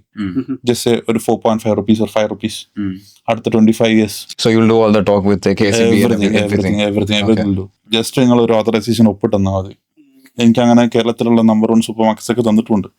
We are working on it. So hospitals, malls, ഇവരൊക്കെ ഏറ്റവും ബെസ്റ്റ് റൂഫ് ടോപ്പ് ഉണ്ടെങ്കിൽ up to 1 megawatt you can do net metering. More than 1 megawatt requirement ഉണ്ടോ പുറത്ത് ലാൻഡിൽ ചെയ്യുന്ന ബെറ്റർ. ഓക്കെ. ഈ KCB ആയിട്ടുള്ള ഒരു കൊടുക്കൽ വാങ്ങലാണ് സംഭവം എന്നുള്ളത് പറഞ്ഞല്ലോ. ഇപ്പം അതായത് നിങ്ങൾ അവിടെ ഉള്ള എനർജി നിങ്ങൾ KCB ആയിട്ട് ടൈപ്പിൽ അവർക്ക് സെല് ചെയ്യുന്നു, അവർ ഇവിടുന്ന് ഒരു ആ ക്വാണ്ടിറ്റിയിൽ നിങ്ങൾക്ക് ഇവിടെ പ്രൊവൈഡ് ചെയ്യുന്നു എന്നല്ല. ഇപ്പം സൂപ്പർ മാർക്കറ്റിന്റെ കേസൊക്കെ ആണെങ്കിൽ അവർക്ക് ലാൻഡ് ഇല്ല എന്നുണ്ടെങ്കിൽ അങ്ങനെ ചെയ്യാന്നുള്ളതാണ് പറഞ്ഞത്. സൂപ്പർ മാർക്കറ്റ്സ് അപ്പൊ ഇതിനൊരു പെർ യൂണിറ്റ് ചാർജ് ഉണ്ടാവില്ല. ഇത് ശരിക്കും ആരാ ഡിസൈഡ് ചെയ്യുന്നത്? എന്ത് യൂണിറ്റ് ചാർജ്? നമ്മളിപ്പോ ഇത്ര യൂണിറ്റ് നമ്മൾ സോളാറിന്റെ സെയിൽ ചെയ്തെന്ന് വിചാരിച്ചു, ഇനി എനർജി KCBക്ക് അത് നിങ്ങൾ KCB കൊടുക്കുകയാണെങ്കിൽ KCB എത്ര റുപ്യക്ക് വരെ എടുക്കാൻ തയ്യാറാണെന്ന് പറയും. അതായിരിക്കും നിങ്ങൾ അഗ്രിമെന്റ് അടുത്ത് 25 വർഷത്തേക്ക്. നിങ്ങളൊരു പ്രൈവറ്റ് എൻറ്റിറ്റിക്ക് കൊടുക്കുകയാണെന്നുണ്ടെങ്കിൽ നിങ്ങൾ പറയുന്ന വാല്യൂ ആണ്. യു ക്യാൻ സേ എനിക്ക് 4 രൂപ കൊടുക്കുന്ന പറയും, മാർക്കറ്റിൽ 3 രൂപ ഉണ്ടെങ്കിൽ നിങ്ങൾ ആരും എടുക്കൂല, അത്രേ ഉള്ളൂ. So an average of 3.5 rupees net profit you can get from A unit. ഇപ്പൊ ലോക്ക് ചെയ്യുന്ന സമയത്ത് ഞാനിപ്പോ ലോക്ക് ചെയ്യുന്നത് 5 rupees അല്ലെങ്കിൽ 4.5 rupees ആയിരിക്കും പർച്ചേസ് ചെയ്യുന്ന ആൾക്ക് ലോക്ക് ചെയ്യുക. അതിന്റെ അടുക്ക് വരുന്ന ബിൽസ് ആണ് ഈ സ്റ്റാറ്റ്യൂട്ടറി വീലിംഗ് ചാർജസ്, അതുപോലെ തന്നെ നമുക്കൊരു യൂണിറ്റിനുള്ള കമ്മീഷൻ, ലൈക്ക് ഇതൊക്കെ ആയിരിക്കും അത് ബാക്കി വരുന്ന വാല്യൂ. സോ അത് നമ്മളായിരിക്കും അത് വർക്ക് ചെയ്യുക. അവർക്ക് ബില്ല് ചെയ്ത് ആ പൈസ കൊണ്ടു കൊടുക്കുന്നവരുള്ള ഉത്തരവാദിത്തം നമ്മളെത്താം എവറി മന്ത്. അത് ക്രെഡിറ്റ് ആയിട്ടില്ലെങ്കിൽ will be responsible for it. ഇപ്പൊ ഇതിൽ ഗവൺമെന്റ് ഏജൻസീസ് അല്ലാതെ ശരിക്കും അദാനി അല്ലേ ഒരു one of the main players ആയിട്ടുള്ളത്? അദാനി മാത്രമൊന്നുമല്ല, മെനി മോർ പീപ്പിൾ. ഇപ്പൊ വാരി ചെയ്യുന്നുണ്ട്, സ്റ്റെർലിംഗ് വിൽസൺ അവർ ചെയ്യുന്നുണ്ട്, ലൈക്ക് വിക്രം ചെയ്യുന്നുണ്ട്. More people are doing it. ഞാൻ ഇപ്പൊ ഇങ്ങനെ ആലോചിക്കുന്നത്, ഇപ്പൊ റിലയൻസ് അന്ന് ടെക്സ്റ്റൈലിൽ നിന്ന് സ്റ്റാർട്ട് ചെയ്ത് പിന്നെ പെട്രോ കെമിക്കൽസിലേക്ക് മൂവ് ചെയ്തപ്പോഴാണ് അവർ ഇത്രയും വലിയൊരു കോൺഗ്ലോമറേറ്റ് ഒക്കെ ആയിട്ട് മാറുന്നത്. ശരിക്കും അതേപോലെ അദാനിന്റെ ഇപ്പോഴത്തെ ഒരു ഈ റിന്യൂബിൾ എനർജി സെക്ടറിലേക്കുള്ള ഒരു മൂവ് ആയിരിക്കും അടുത്തൊരു 20-30 years കൊണ്ട് അവരെ ഡിഫൈൻ ചെയ്യും. നിങ്ങൾ എവിടെ നോക്കും ഇപ്പോഴും പാനൽസ് എവിടെ കിട്ടുന്ന അദാനിയാണ്, എല്ലാ സ്ഥലത്തും തന്നെയാണ്. Adani going far better. നമ്മൾ എന്തൊക്കെ പറഞ്ഞാലും അപ്പുറത്ത് എന്ത് ഇഷ്യൂ നടന്നിട്ടുണ്ടെങ്കിലും ദേ വർക്കിംഗ് വെരി ഹാർഡ്ലി. സത്യം പറയാമല്ലോ, അവര് നല്ല വൃത്തിക്ക് പണിയെടുക്കുന്നുണ്ട് ഞാൻ കണ്ടെടുത്തോളം. അതാണ് എന്റെ നെക്ക് ട്രൂത്ത്. അതാണ് അവരെല്ലാത്തിലും ഉണ്ട്. CNG ആണെങ്കിലും സോളാർ ആണെന്നുണ്ടെങ്കിലും എല്ലാ ഉണ്ട്. റിട്ടേൺസ് കിട്ടുന്നില്ലെങ്കിൽ എടുത്ത് പുറത്തിടും, അതാണ് ഞാൻ മനസ്സിലാക്കുന്നത്. അപ്പൊ കിട്ടാനുള്ള ആൾക്കാരെ മാത്രം നിർത്താന്നുള്ളതാണ്. ഏറ്റവും ഹൈ എൻഡ് പ്രൊഫഷണൽസിനെ നിർത്താൻ അതിൽ നിന്ന് റിട്ടേൺസ് ഉണ്ടാക്കാന്നുള്ളതാണ്. ഇവരെ ഒരു ഫണ്ട് എവിടെ നിന്ന് റേസ് ചെയ്യുന്നുണ്ടാവും. Same thing we are doing. നമ്മളൊരു സ്ഥലത്ത് നിന്ന് ഫണ്ട് റേസ് ചെയ്യുന്നു, ഇന്നാള് പർച്ചേസർ ഉണ്ട്, പർച്ചേസറിന് കൊടുക്കുന്നു, ഇത് രണ്ടും ലോക്ക് ചെയ്യുന്നു. എത്ര രൂപ നിങ്ങൾക്ക് ഇത്ര രൂപ കിട്ടും, എനിക്ക് ഇത്ര രൂപക്ക് ഞാൻ വാങ്ങുന്നു. അപ്പൊ ഇതിന്റെ ഇടയിലുള്ള ഒരു പേയ്മെന്റ് ഉണ്ടാവും, അത് നമ്മളെ പേയ്മെന്റ് ആയിരിക്കും. ഇങ്ങനെ ചെയ്യുമ്പോഴുള്ള ഗുണം, കേരളത്തിൽ ഏറ്റവും കൂടുതൽ വലിയ വലിയ ഇൻസ്റ്റാളേഷൻ നമ്മളായിരിക്കും ചെയ്തിട്ടുണ്ടാവുക. 16 megawatts we are almost in preparation to connect with. അപ്പൊ അങ്ങനത്തെ ഒക്കെ ഓരോരോ സാധനങ്ങൾ എന്തുണ്ടാവും വന്നുകൊണ്ടിരിക്കും. സൈസ് വലുതാവും, കമ്പനി സൈസ് വലുതാവും, റിക്കറിങ് ഇൻകാണ്. അടുത്ത 25 കൊല്ലം കോൺട്രാക്ട്, 27 കൊല്ലം കോൺട്രാക്ട് ഉണ്ടാവും. എയിംസി ഉണ്ടാവും, നമുക്ക് എയിംസി ഉണ്ടാവും. 1% ആയിരിക്കും എപ്പോഴും ഉണ്ടാവുക. കാരണം ഒരു 18-20 മെഗാവാട്ട് എന്നൊക്കെ പറഞ്ഞാൽ 2 ആൾക്കാർക്ക് ഒരു കൊല്ലം ക്ലീൻ ആക്കി തീർക്കാനുണ്ടാവും. അല്ലെങ്കിൽ ഒരു 3 ആൾക്കാർക്ക് 50-60-70 ഏക്കർ കണക്കിലുണ്ടാവും. ഇപ്പൊ ഞാൻ ഇപ്പൊ റീസെന്റ് കഴിഞ്ഞ വീക്കിൽ ക്ലോസ് ചെയ്തൊരു ഡീല് 40 ഏക്കർ ലാൻഡ് ഒരു ഇവിടെയുള്ള ഏറ്റവും ബെസ്റ്റ് സൂപ്പർ മാർക്കറ്റ്സിന് വേണ്ടിയിട്ട്. സോ അത് close 60 megawatt. So we are in. അത് ലാൻഡ് ബ്രോക്കർ കണ്ടു, അത് സംസാരിച്ചു, അത് ക്ലോസ് ചെയ്തു, ഇൻവെസ്റ്റർ വന്നു. നമ്മളായിട്ടൊന്നുമില്ല, we are connecting the people in middle. Should be better. ഈ ഒരു സെക്ടറിൽ, റിന്യൂവബിൾ എനർജി സെക്ടറിൽ നമുക്ക് നെക്സ്റ്റ് ഒരു 5-10 years കൊണ്ട് ഹ്യൂജ് ഡെവലപ്മെന്റ് ഉണ്ടാക്കാൻ പറ്റും. അതെ, അങ്ങനത്തെ കുറച്ച് സ്റ്റോക്സോ കാര്യങ്ങളോ എന്തെങ്കിലും കമ്പനീസോ? നിങ്ങളൊരു പ്രൊഡക്റ്റ് കമ്പനിനെക്കാട്ടിയും കൂടുതൽ EPC കമ്പനീസ് ആയിരിക്കും നിങ്ങൾ EPC തന്നെ, എഞ്ചിനീയറിംഗ് പ്രൊക്യൂർമെന്റ് ആൻഡ് കമ്മീഷനിങ് എന്ന് പറയും. ഈ സോളാർ ചെയ്തു കൊടുക്കുന്ന കമ്പനീസ്, ലിമിറ്റഡ് കമ്പനീസ് തന്നെ ഉണ്ട്, ഷെയർ ഒക്കെ ഉള്ള. ഇപ്പൊ സ്റ്റെർലിംഗ് വിൽസ് എന്നൊക്കെ പറഞ്ഞ കമ്പനി ഉണ്ട്. സോ അവരൊക്കെ far better, ReNew Power, repower, something like that. So ഇങ്ങനത്തെ കമ്പനീസ് ഒക്കെ മാർക്കറ്റിൽ ഒരു പ്രൊഡക്ഷൻ ഉണ്ടാക്കി പാനൽ വെക്കുന്ന കമ്പനിനെക്കാട്ടിയും കൂടുതൽ റിട്ടേൺസ് ഉണ്ടാവും. കാരണം they are making contract with Indian Oil, they making contract with big companies. അവർക്കുള്ള, ഞാനിപ്പോ ഒരു ചെറുതാണ്, ഞാൻ സൂപ്പർ മാർക്കറ്റും ഹോസ്പിറ്റലിനും കഥ അങ്ങോട്ട് പറഞ്ഞോണ്ടിരിക്കുന്നത്. ബാക്കിയുള്ള ആൾക്കാർ മെഗാവാട്ട് സ്കെയിലില്, ജിഗാവാട്ട് സ്കെയിലാണ് പറഞ്ഞുകൊണ്ടിരിക്കുന്നത്. കാരണം ഇത്രയും പ്ലാൻ ഉണ്ടാക്കുന്നു, വലിയ വലിയ ആൾക്കാർ ഇൻവെസ്റ്റ് ചെയ്യുന്നു, ആ ഇൻവെസ്റ്റ്മെന്റ് റിട്ടേൺസ് യൂണിറ്റ്സിന് വാല്യൂ കൊടുക്കുന്നു. ഈ യൂണിറ്റിൽ ഇപ്പോൾ ഞാനിപ്പോ വലിയൊരു വാട്ട് വീസ ഒരു 100 acre ലാൻഡിൽ 5 യൂണിറ്റ് ഉണ്ടാക്കുന്നു. ഈ യൂണിറ്റ് നിങ്ങളെ സ്ഥാപനത്തിലേക്ക് വരുന്നു, ഈ യൂണിറ്റ് നിങ്ങളെ സ്ഥാപനത്തിലേക്ക് വരുന്നു. പക്ഷെ ഇതൊരു റിക്കറിങ് മണിയാണ്. നമ്മളൊരു കൊല്ലത്തിൽ ഒരു 3 മാസം പണിയെടുത്താൽ ഈ പരിപാടി നടക്കും. പിന്നുള്ളതൊക്കെ ബെനിഫിറ്റ് ആണ് ഒരു ഇൻവെസ്റ്ററെ സംബന്ധിച്ചിടത്തോളം. നിങ്ങൾ സ്ഥാപനം തുടങ്ങുകയാണെങ്കിൽ നിങ്ങൾ എല്ലാ കൊല്ലം അതിന് മുകളിൽ പണിയെടുക്കണം, എല്ലാ മാസം എല്ലാ ദിവസം പണിയെടുക്കണം. ഇത് 1 time ഇൻവെസ്റ്റ് ചെയ്ത് കഴിഞ്ഞാണെങ്കിൽ പിന്നെ അതിന് വന്ന് റിട്ടേൺസ് നോക്കാൻ നിങ്ങൾ സ്ഥാപനം തുടങ്ങുന്നതിനെക്കാട്ടിയും ബെറ്ററാണ്. അതുകൊണ്ടാണ് എനർജി സെക്ടറിൽ ഇത്രയും ബൂം ഉണ്ടായിക്കൊണ്ടിരിക്കുന്നത്. പക്ഷേ ഷാദ് ബ്രോ, എനർജി ശരിക്കും ഇന്ത്യ പോലുള്ള വലിയൊരു രാജ്യത്ത് ശരിക്കും എനർജി നീഡ് ഹൈലിയാണ്, ഭയങ്കര കൂടുതലാണ്. അപ്പം അതിനെ സാറ്റിസ്ഫൈ ചെയ്യാൻ മാത്രമുള്ള റിന്യൂവബിൾ എനർജി ശരിക്കും നമുക്ക് ട്രൂത്ത് അറിയോ? ഈ കേരളത്തില് റിക്വയർമെന്റ് ഏകദേശം ഒരു ദിവസം ഒരു 100 million units ആണ്. 100 million units. അതിന്റെ 4% മാത്രമേ സോളാറിന് വരുന്നുള്ളൂ. ഓക്കെ, 63% അതർ സ്റ്റേറ്റിൽ നിന്ന് പർച്ചേസ് ചെയ്യാം. കൂടുതൽ പർച്ചേസ് ചെയ്യാം. 63% പർച്ചേസ് ചെയ്യാം. അപ്പം ഇവിടെ ഹൈഡ്രോ എന്നാണ് ഈ ബാക്കി 63ന്റെ 40 സംതിങ്ങിൽ 4% സോളാർ പോയാൽ ഏകദേശം ഒരു അതിന്റെ 80% ഹൈഡ്രോ ഉണ്ടാക്കുന്നത്. So overall V can say 80 to 20% from hydro. ഇത്രേ ഉള്ളൂ. ശരിക്കും ഹൈഡ്രോ ഒക്കെ കമ്പയർ ചെയ്യുമ്പോൾ ഇതിന് അത്രയൊന്നും കോസ്റ്റ് വരുന്നില്ലല്ലോ സോളറിന്. ഇല്ല, അങ്ങനെയല്ല സംഭവം. ഇപ്പൊ ഹൈഡ്രോ സോഴ്സ് എന്ന് പറയുന്നത് അത് അവിടെ ഉണ്ട്, ക്ലൈമാറ്റിക്കലി അവിടെ ഉണ്ട്. നമ്മൾ അതിനെ എങ്ങനെ ട്രീറ്റ് ചെയ്യാന്നുള്ളതാണ്. ഇപ്പൊ നമ്മൾ ബുദ്ധി ഉപയോഗിച്ച് ട്രീറ്റ് ചെയ്യുന്നത്. നമ്മളിപ്പോഴും ഉണ്ടാക്കുന്ന ഡാം അല്ലെങ്കിൽ ഇതൊക്കെ എനിക്കിപ്പോഴും ഓർമ്മ, കോളേജ് പഠിക്കുന്ന സമയത്ത് എൻ്റെ ഫിസിക്സ് ടീച്ചറോട് ചോദിച്ചാൽ ഒരു ലൈനിൽ നിന്ന് അവിടുന്ന് ഇങ്ങനെ വെള്ളം ഇറക്കി താഴത്തേക്ക് പോകുന്നു. ഇപ്പൊ നമ്മൾ ഇടുക്കിയിൽ എക്സാമ്പിൾ പറയുകയാണെങ്കിൽ ഇതിന്റെ ഇടയ്ക്കൊക്കെ ഒരു ഇങ്ങനെ നമ്മൾ സൈക്കിൾ ഡൈനാമോ വെക്കുന്ന ഒരു സാധനം തിരിച്ചിക്കണമെങ്കിൽ അവിടെ നിന്നൊക്കെ കറണ്ട് ഉണ്ടാവില്ല എന്ന്. ഒന്നും പറയാൻ പറ്റില്ല, വിട്ടോളാന്നുള്ള പറഞ്ഞു. ജസ്റ്റ് പക്ഷെ അതൊരു ട്രൂത്ത് ആണ്. ഞാൻ അതിന്റെ ഫോമിന്റെ ഒരു എക്സ്പാൻഷൻ ഫോം ദുബായിൽ കണ്ടു. അവരെന്ത് ചെയ്യുന്നവരാണെങ്കിൽ ഞാൻ ഒരു എക്സാമ്പിൾ പറയാം. അവർക്ക് വെള്ളമില്ല, ഉള്ള വെള്ളത്തിന് അവർ എന്ത് ചെയ്യുന്നു, മുകളിൽ നിർത്തുന്നു, എന്നിട്ട് താഴേക്ക് ഒഴുക്കി വിടുന്ന സമയത്ത് കറണ്ട് ജനറേറ്റ് ചെയ്തുകൊണ്ടിരിക്കുന്നു. അതൊരു കൊമേഴ്ഷ്യൽ പ്രോപ്പർട്ടി ആക്കി മാറ്റിയിട്ടുണ്ട്, റിസോർട്ടൊക്കെ ഉള്ള പോലെ. ഓക്കെ, എന്നിട്ട് എന്ത് ചെയ്യുന്നവരാണെങ്കിൽ ഈ സോളാർ പവർ ഉപയോഗിച്ചിട്ട് മോർണിംഗ് അവേഴ്സിൽ മോട്ടർ അടിച്ചത് മുകളിൽ കൊണ്ടിരുത്തുന്നു. കാരണം സോളാർ വെച്ചിട്ട് നമ്മൾ ഉണ്ടാക്കുകയാണെങ്കിൽ അക്യുമുലേറ്റീവ് ഒരു യൂണിറ്റ് ഉണ്ടാക്കാൻ വരുന്ന ഒരു കോസ്റ്റ് എന്ന് പറയുന്നത് 1 രൂപയൊക്കെയാണ് നിങ്ങൾ കൺസെപ്റ്റ് ചെയ്യുന്നത്. ഓക്കെ, രാത്രി നിങ്ങൾക്ക് ഇത് താഴത്തേക്ക് ഇറങ്ങുമ്പോൾ കിട്ടുന്ന കോസ്റ്റ് 10 രൂപേനെക്കാട്ടി മുകളിലാണ്. അപ്പൊ എന്ത് ചെയ്യുന്ന വെച്ചാണെങ്കിൽ ലൈക്ക് ഈ സെയിം സാധനത്തിന് നമ്മൾ അങ്ങനൊന്നും ചെയ്യുന്നില്ല എന്നുള്ളതാണ് സത്യം.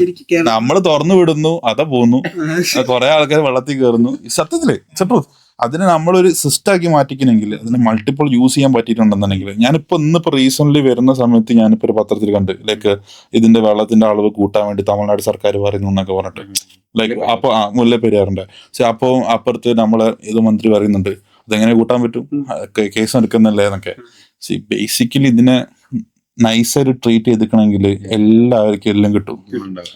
ഇത് ഏതൊക്കെ അഗ്രിമെന്റ്, ആരും ടെക്നോളജി ഒന്നും വളരാത്ത കാലത്ത് ഉണ്ടാക്കിയ സാധനങ്ങള് ഇപ്പൊ പൊട്ടോന്ന് വെച്ചാൽ എന്തായാലും പൊട്ടും. അപ്പൊ എല്ലാരും മരിക്കുന്ന പോലെ തന്നെ. പക്ഷെ അത് എപ്പോഴൊന്നും നമുക്ക് ആർക്കും പ്രഡിക്ട് ചെയ്യാൻ പറ്റില്ല. ഇപ്പൊ നമ്മളാരും ഉണ്ടായിക്കൊള്ളുന്നില്ല. ബട്ട് അതിനെ നമ്മൾ എങ്ങനെ ട്രീറ്റ് ചെയ്യുന്നുള്ളതാണ്. പക്ഷെ സക്സസ്ഫുൾ ആയിട്ടുള്ള ഒരു എക്സാമ്പിൾ ആയിട്ട് നമുക്ക് സിയാലിനും പറഞ്ഞൂടെ ശരിക്കും കേരളത്തില്? എന്ത് സോളാറിലാണോ?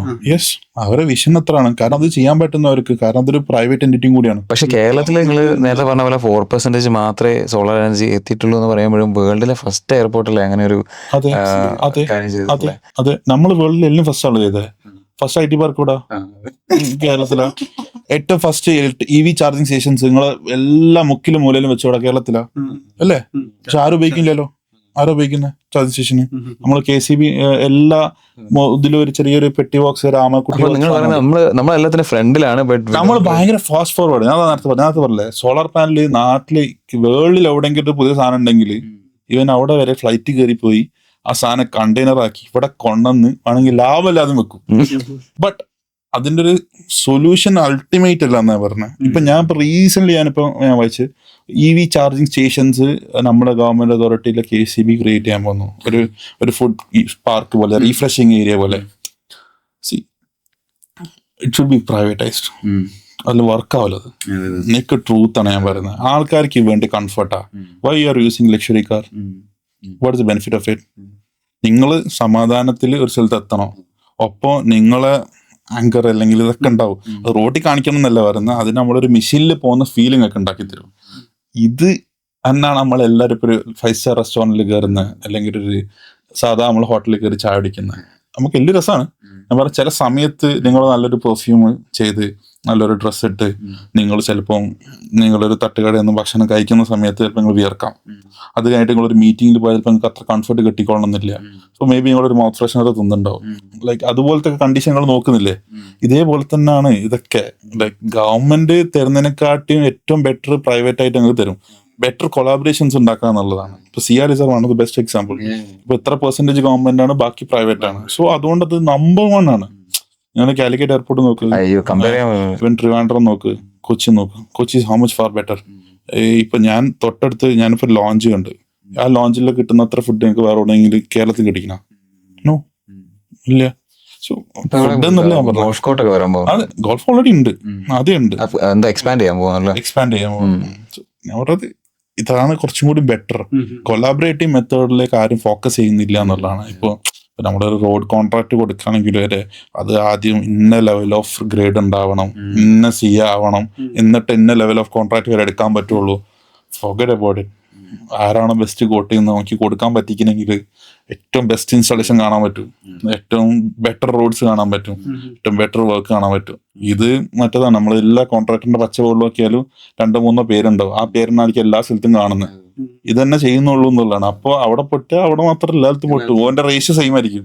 ഇപ്പൊ കേരളത്തിലെ റോഡുകൾ പോകുമ്പോൾ ഇങ്ങനെ പൊന്തിത്താന്ന് എനിക്കുണ്ടോ എഫക്ട് ചെയ്തില്ല. ഞാനിങ്ങനെ ഓട്ടുമ്പോ ഇങ്ങനെ എടുക്കാറില്ല. ഈ അടുത്ത് ഞാൻ ഏതൊരു രാജ്യത്തിന്റെ ഒരു എഞ്ചിനീയർ അതിനെ കൊണ്ടാ എനിക്ക് ഇടയ്ക്കിടയ്ക്ക് ഇങ്ങനെ കയറും. ഒരു രാജ്യത്തില് അവര് എനർജി, അതായത് EV-ല് ഓട്ടോമാറ്റിക് ചാർജ് ആവുന്ന രീതിയിൽ, അതായത് വയർലെസ് ചാർജിങ്. അതെ, wireless charge. Yes, we can do wireless charging. നിങ്ങളെ ഫോൺ വയർലെസ് ചാർജ് ചെയ്യുന്നില്ലേ? So same, it will work. അതൊക്കെ ശരിക്കും കേരളത്തിലൊക്കെ പോസിബിൾ ആവും. It's all about what you say.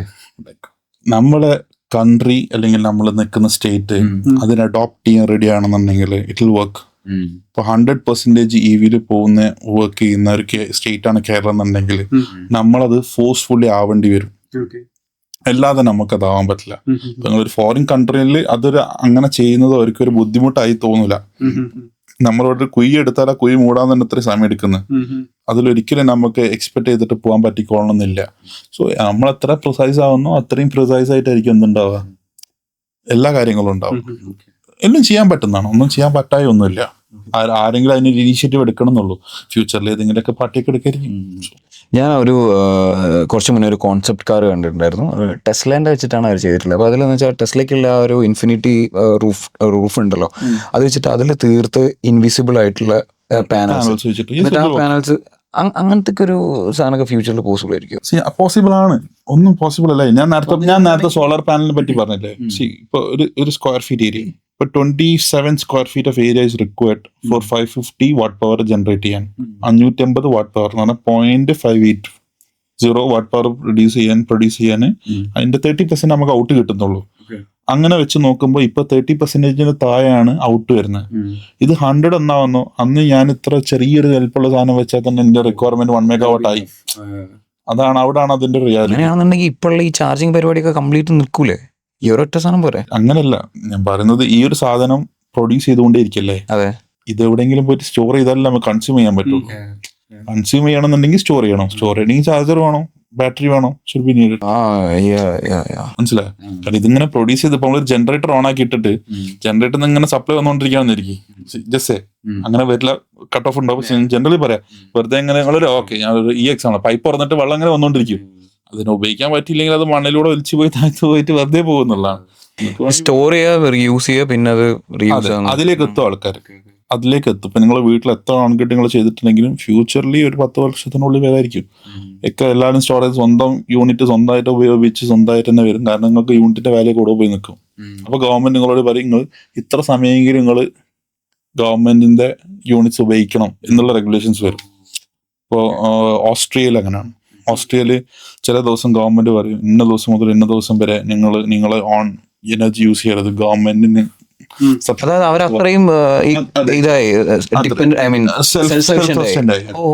അപ്പോ അങ്ങനെയാണ് അതിന്റെ ഒരു റിയാലിറ്റി എന്നുള്ളതാണ്. കാരണം അതൊക്കെ വർക്ക് പേസിനെ കേടാവുന്ന കേട്ടില്ല, അതേപോലെ അതാണ് റിയാലിറ്റി. ഓക്കെ, അല്ല ഇതിപ്പോ ഇനിയിപ്പോ ഫ്യൂച്ചറിലേക്ക് പോകുമ്പോൾ എല്ലാവരും ഇത് യൂസ് ചെയ്യാൻ തുടങ്ങുന്ന സമയത്ത് ഈ ഡിമാൻഡ് ശരിക്കും കുറയില്ല.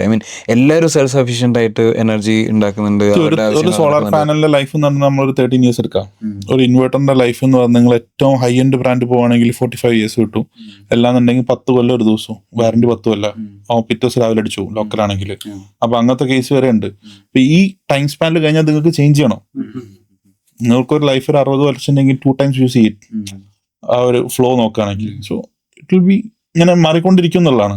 നിങ്ങൾ ഇന്നൊരു സോളാർ ചെയ്തിട്ടുണ്ടെങ്കിൽ അടുത്ത 30 വർഷം കഴിഞ്ഞ് നിങ്ങൾ എന്തായാലും അത് മാറ്റി വേറെ സാധനം ചെയ്യും. നിങ്ങൾ വാറന്റിയും പോയി നിങ്ങളെ പ്രൊഡക്ഷന്റെ ഗ്രാഫൊക്കെ താന്നു. അപ്പോൾ അത്ര കാലം പറയുന്നുള്ളൂ. ഇപ്പോൾ 45 വർഷമൊക്കെ കിട്ടും. ബട്ട് നിങ്ങൾ അതെന്തായാലും ഒന്ന് ചേഞ്ച് ചെയ്യുന്നതാണ്. അപ്പോൾ അന്നത്തെ ബെസ്റ്റ് ആയിരിക്കും നിങ്ങൾ ചെയ്യുക. നിങ്ങൾ ഇന്ന് ചെയ്യുമ്പോൾ ഇന്നത്തെ ബെസ്റ്റ് ചെയ്താൽ കൂടുതൽ നിങ്ങൾക്ക് ലൈഫ് കിട്ടും.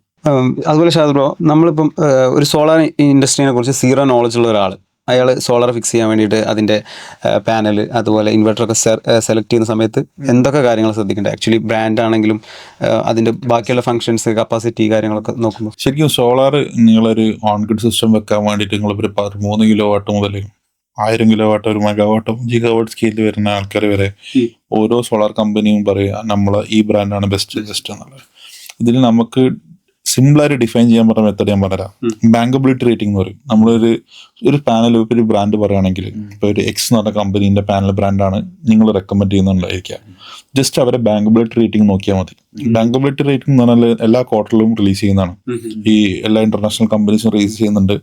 അവർക്കൊക്കെ ഈ സോളാർ ക്വാർട്ടർ അതുപോലെ തന്നെ PV എന്നൊക്കെ പറഞ്ഞിട്ട് ഒരുപാട് കമ്പനീസ് ഉണ്ട് ഇത് ചെയ്യുന്നത്. അപ്പൊ ഇങ്ങനത്തെ ആൾക്കാരെ റേറ്റിംഗ്സ് എന്തുണ്ട് ഓൺലൈനിൽ മറ്റേ വെഹിക്കിൾസിന്റെ ഒക്കെ കേസിൽ എൻക്യാപ്പ് ഒക്കെ ഉള്ള പോലത്തെ ഒരു എൻക്യാപ്പ് ഉള്ള പോലത്തെ, അതുപോലെ തന്നെ നമ്മൾ സിവിൽ സ്കോർ പോലെ, ലൈക്ക് നമ്മളിപ്പോ നിങ്ങൾക്ക് സിവിൽ സ്കോർ ഇല്ലെങ്കിൽ നിങ്ങൾക്ക് ലോൺ ഒന്നും കാര്യമില്ല എന്നൊക്കെ പോലെ, അതേപോലെ സിവിൽ സ്കോർ ഉള്ള പോലെ തന്നെയാണ് അത്. അപ്പൊ അതിൽ ഏറ്റവും ടോപ്പ് ആൻഡ് AAA റേറ്റഡ് ആണ്. ഇന്ത്യൻ കമ്പനീസ് ഒക്കെ CCC ആ റേറ്റഡ് ഇതുവരെ എത്തിയിട്ടുള്ളൂ. എനിക്കൊന്ന് B എത്തിയിട്ടുണ്ട് തോന്നുന്നു, പക്ഷെ എനിക്കറിയില്ല. ബട്ട് C റേറ്റഡ് ആണ് ഓൾമോസ്റ്റ് എല്ലാ കമ്പനീസും എന്നെ സംബന്ധിച്ചത്. എനിക്കൊന്നും AAA റേറ്റഡ് ഉള്ള ലോങ്കി സോളാർ ആണ്. ചൈനീസ് കമ്പനിയാണ്. ഏറ്റവും നല്ല ബ്രാൻഡ് ചൈന, ഏറ്റവും ലോക്കൽ ബ്രാൻഡ് ചൈന എന്ന് പറയുന്നത്. സോ ഇതാണ് ഒരു മാർക്കറ്റ് ട്രെൻഡ്. ഈ ആൾക്കാരൊക്കെ യൂസ് ചെയ്യുന്ന അധിക സെൽസും ഈ ലോങ്കിന്റെ സെൽസ് ആണ്. അവരാണ് ഏറ്റവും കൂടുതൽ R&D ഇൻവെസ്റ്റ്മെന്റ് നടത്തിക്കൊണ്ടിരിക്കുന്നത്. സോ ഏറ്റവും ഇപ്പൊ ഞാനിപ്പോ വെക്കാൻ ആഗ്രഹിക്കുന്നുണ്ടെങ്കിൽ പല ആൾക്കാർ പലതും പറയും. അതിൽ ഏറ്റവും ബാങ്കബിലിറ്റി റേറ്റിംഗ് ഉള്ളത് നോക്കി കഴിഞ്ഞാൽ പാനൽ സെലക്ട് ചെയ്യാം. ഇൻവെർട്ടറും ഇതുപോലെ തന്നെ ക്ലീൻ എനർജി റിവ്യൂ, ഇങ്ങനത്തെ ഒരുപാട് റിവ്യൂസ് ഉണ്ട്. എപ്പോഴും ഏറ്റവും മാർക്കറ്റിൽ കിട്ടാവുന്നതിൽ ഏറ്റവും ബെസ്റ്റ് റേറ്റിംഗ് ആയിരിക്കും വന്നുകൊണ്ടിരിക്കുക. അത് നമ്മൾ ഒരിക്കലും വിശ്വസിക്കേണ്ട കാര്യമില്ല. അപ്പൊ നിങ്ങളിപ്പോ സിവിൽ സ്കോർ കുറഞ്ഞാൽ നിങ്ങളെ വാല്യൂ കുറയുന്നത് പോലെ തന്നെ ഏറ്റവും നല്ല ബാങ്കബിലിറ്റി ഉള്ള കമ്പനിക്ക് 30 വർഷത്തേക്ക് നിങ്ങൾക്ക് വാറണ്ടി തരാൻ പറ്റുള്ളൂ. കാരണം അവരുടെ അസറ്റ്സ് അത്രയും ഉണ്ടാവും, അവർക്ക് അത്രയും ടേൺ ഓവർ ബിസിനസ് ഇറക്കുന്നുണ്ടാവും, അവരുടെ ബിസിനസ് അവർ പ്രോഫിറ്റബിൾ ആയിരിക്കും നടത്തുന്നുണ്ടാവുക. ഇതൊക്കെ ആണെങ്കിൽ നമുക്ക് എപ്പോഴും AAA റേറ്റഡ് ഒക്കെ കിട്ടുള്ളൂ. അങ്ങനെ കിട്ടുന്ന സമയത്ത് ആ കമ്പനി ഒരിക്കലും പൂട്ടി പോകുന്ന കേസ് ഉണ്ടാവില്ല. AAA റേറ്റഡ് ഉള്ള കമ്പനി പൂട്ടി പോവാന്ന് പറയുകയാണെങ്കിൽ അയാൾക്ക് വേറെ എന്തെങ്കിലും ഭ്രാന്താവേണ്ടി വരും. അപ്പൊ ഇതാണ് റിയാലിറ്റി. ഇപ്പൊ ഞാനിപ്പോ നേരത്തെ നമ്മളിപ്പോ ഇതിലൊരു എക്സാമ്പിൾ പറയാം. ഇപ്പോൾ നമ്മൾ കമ്പനീസിന് ക്രെഡിറ്റ് റേറ്റിംഗ്സ് ഉണ്ട്. AAA, അതുപോലെ തന്നെ BBB P+ എന്നൊക്കെ പറഞ്ഞിട്ടുള്ള ഇതുപോലെ തന്നെ എല്ലാ കമ്പനീസിനും ഉണ്ട്. അത് നോക്കാം. പാനൽസിന്റെ കേസ് നോക്കുകയാണെന്നുണ്ടെങ്കിൽ മോർ ഫങ്ഷനാലിറ്റി നോക്കിയാൽ മതി. ഇപ്പൊ ഒരു എക്സാമ്പിൾ പറയാം. അപ്പോൾ എല്ലാ ഇൻവേർട്ടേഴ്സും 10 വർഷം വാറണ്ടി വരുന്നുണ്ട്. നിങ്ങൾ ചോദിച്ച ക്വസ്റ്റ്യനിൽ പാനൽ ഞാൻ പറഞ്ഞിട്ടില്ല, അതാണ് 10 വർഷം എല്ലാ പാനലും വാറണ്ടി വരുന്നുണ്ട്. ഈ 10 വർഷത്തിന് നമ്മളൊരു വാറണ്ടി എത്തിയിട്ട് നമ്മൾ കൊടുത്തു കഴിഞ്ഞാണെങ്കിൽ ഇതൊന്ന് തിരിച്ചു കിട്ടുന്നുള്ളതാണ് അടുത്ത ചോദ്യം. ഏറ്റവും നല്ല ബ്രാൻഡിൽ നിങ്ങൾ പോയി ചെയ്യുകയാണെങ്കിൽ നിങ്ങൾക്ക് ഒരാഴ്ചനെ കൊണ്ട് ആ പ്രോഡക്റ്റ് റീപ്ലേസ് ചെയ്തിട്ടു. ആ ഇഷ്യൂ എന്താണെന്നുള്ളത്. മറ്റേത് നിങ്ങൾ ഇത് പാക്കാക്കി അയക്കണം. അയച്ചിട്ട് അവർ നന്നാക്കി തിരിച്ചു കൊണ്ടുവരണം. അപ്പോൾ നിങ്ങളിപ്പോൾ ഒരു 100 കിലോവാട്ട് ചെയ്തിക്കണമെങ്കിൽ അല്ലെങ്കിൽ ഒരു 1 മെഗാവാട്ട് ചെയ്ത് ഒരു ദിവസം 4000 യൂണിറ്റ്സ് പോയി. 10 റുപ്യ വെച്ച് കൂട്ടിയാൽ 4000 × 10 അത്രയും ലോസ് ഞങ്ങൾക്ക്. സോ ഏറ്റവും നല്ല ബ്രാൻഡിലേക്ക് പോകുന്നതാണ് ഏറ്റവും സേഫ്. ഓക്കെ, ഞാൻ ഇപ്പോൾ ഒരു നമ്മളെ വീട്ടിൽ സോളാർ ഇൻസ്റ്റാൾ ചെയ്യാവുന്ന ഒരു ലോക്കലി അവൈലബിൾ ആയിട്ടൊരു കമ്പനിയുടെ ത്രൂ ആണ് പോകുന്നത്. എഞ്ചിനീയർ ഉള്ള കേട്ടോ. അപ്പോൾ എഞ്ചിനീയറിംഗ് പീപ്പിൾ ഇല്ലാത്ത കമ്പനി അല്ല, ഉള്ള കമ്പനി. അപ്പോൾ ഇവർ എൻ്റെ അടുത്ത് ഇന്നൊരു പാനൽ, ഇന്നൊരു എന്തായിരുന്നു മോട്ടറല്ല, ഇൻവേർട്ടേഴ്സും പാനൽസ് അവർ റെക്കമെൻഡ് ചെയ്തു. എനിക്ക് ഇതിൻ്റെ നേരത്തെ പറഞ്ഞ പോലെ ഇതിൻ്റെ റേറ്റിംഗ്സ് കാര്യങ്ങളൊക്കെ ചെക്ക് ചെയ്യാൻ പറ്റുന്ന ഏതെങ്കിലും ഒരു വെബ്സൈറ്റോ അല്ലെങ്കിൽ ജനറലി സത്യം പറഞ്ഞാൽ അപ്പൊ ഒരു കമ്പനി നിങ്ങൾക്ക് പല പാനലും പല ഇൻവെർട്ടർ വെച്ച് കൂട്ടുന്നതായിരിക്കാം. ഓനക്ക് തന്നെ കോൺഫിഡൻസ് ഇല്ല എന്ത് തരണം എന്നുള്ളത്. അതാണ് റിയാലിറ്റി. ഇതെങ്ങനെയും കിട്ടണം എന്നുള്ള ഉദ്ദേശമായിരിക്കും. ബട്ട് ഒരു കമ്പനി നിങ്ങൾക്ക് ഒരു പാനലും ഒരു ഇൻവെർട്ടറും സെലക്ട് ചെയ്തിട്ട് this is the best item we are selecting sir എന്ന് പറഞ്ഞിട്ട് നിങ്ങളുടെ മുമ്പിൽ വെക്കുന്നുണ്ടെങ്കിൽ അപ്പോൾ എനിക്ക് വർക്ക് കൊടുത്തു. ഓക്കെ, മനസ്സിലായോ? കാരണം ചില ആൾക്കാരെ ഞാൻ കൊടച്ചനെ കാണുന്നുണ്ട്. X brand bar, Y brand bar, C brand bar. Sir അതാണ് പറഞ്ഞത്. അത് തരാം സാർ. ഏത് ഓപ്ഷൻ ഉണ്ട്. അപ്പൊ അതിന്റെ പ്രശ്നം എന്താണെന്ന് വെച്ചാണെങ്കിൽ അവർക്ക് ആ ബ്രാൻഡൊന്നായിട്ട് ഒരു കൊളാബറേഷൻ ഉണ്ടാവില്ല. അപ്പൊ എന്താ പ്രശ്നം എന്ന് പറഞ്ഞാൽ ഇവർക്കൊരു ഇഷ്യൂ വന്നു കഴിഞ്ഞാൽ ആ ബ്രാൻഡ് സെല് ചെയ്യുന്ന ആൾക്ക് ഇവൻ അറിയുക പോലും ഉണ്ടാവില്ല. അല്ലെങ്കിൽ ഈ കമ്പനി രജിസ്റ്റേർഡിൽ വന്നിട്ട് പോലും ഉണ്ടാവില്ല. അല്ലെങ്കിൽ ഒരു ഇത് ട്രേഡ് ചെയ്യുന്ന ആളെ സംബന്ധിച്ചിടത്തോളം ഇപ്പൊ ഞാൻ ഒരു ഇൻവെർട്ടർ ട്രേഡ് ചെയ്യുന്ന ആളാണ്. ഒരു പെർട്ടിക്കുലർ ഇൻവെർട്ടർ ഏറ്റവും മാർക്കറ്റിൽ കിട്ടാവുന്ന നമ്പർ 1 ഇൻവെർട്ടർ ട്രേഡ് ചെയ്യുന്ന ആളാണ്. എന്നെ സംബന്ധിച്ചിടത്തോളം എന്റെ പർച്ചേസർ ലിസ്റ്റിംഗ് അറിയാലോ. എന്റെ പർച്ചേസിൽ 1000-1 എപ്പോഴെങ്കിലും എടുക്കുന്ന ഒരാളെ സംബന്ധിച്ചിടത്തോളം നമ്മൾ കൺസേൺ ആയിക്കോളണമെന്നില്ല, അറിഞ്ഞോളണമെന്നില്ല. ഇഷ്യൂ എന്നാൽ നമ്മൾ ടാക്കിൾ ചെയ്യാൻ റെഡിയാ, എല്ലാ ആൾക്കാരും ടാക്കിൾ ചെയ്യാൻ റെഡിയാ. ബട്ട് ഇത് ബെസ്റ്റ് കേസിൽ ഓക്കെയാണ്. ബട്ട് ലോക്കൽ ബ്രാൻഡ്സിൽ പോകുമ്പോൾ അതൊരു മാർക്കറ്റ് മത്തി മാർക്കറ്റ് എന്നൊക്കെ പറഞ്ഞ പോലെ 60-70 പീസ് വരുന്നത് എവിടെ പോകണമെന്നൊരു മനുഷ്യനിക്ക് അറിവില്ല. ഓരോ രജിസ്റ്റർ ചെയ്യുന്ന പ്രൊഡക്ഷൻ എപ്പോഴും ഫോണിൽ കാണിക്കും. ബട്ട് പിന്നെ ഒരു നല്ല ബ്രാൻഡിലേക്ക് നമ്മൾ പോകുമ്പോൾ എഞ്ചിനീയറിംഗ് ഡാറ്റയും കൂടി കാണാൻ പറ്റും. KCB എത്ര വോൾട്ടേജ് വരുന്നുണ്ട്, എത്ര ഇൻപുട്ട് വരുന്നുണ്ട്, അതിന്റെ ഗ്രാഫും കിട്ടും. നമ്മളിപ്പോ ഒരു പ്രൊഡക്ഷൻ ഗ്രാഫ് എല്ലാ സിസ്റ്റത്തിലും കാണാം. എത്ര പാനൽ, ഇപ്പോൾ ചില ഇൻവേർട്ടേഴ്സിൽ നമുക്ക് ഓരോ പാനലിൽ എത്ര പ്രൊഡക്ഷൻ ഉണ്ടെന്ന് കാണാൻ പറ്റും.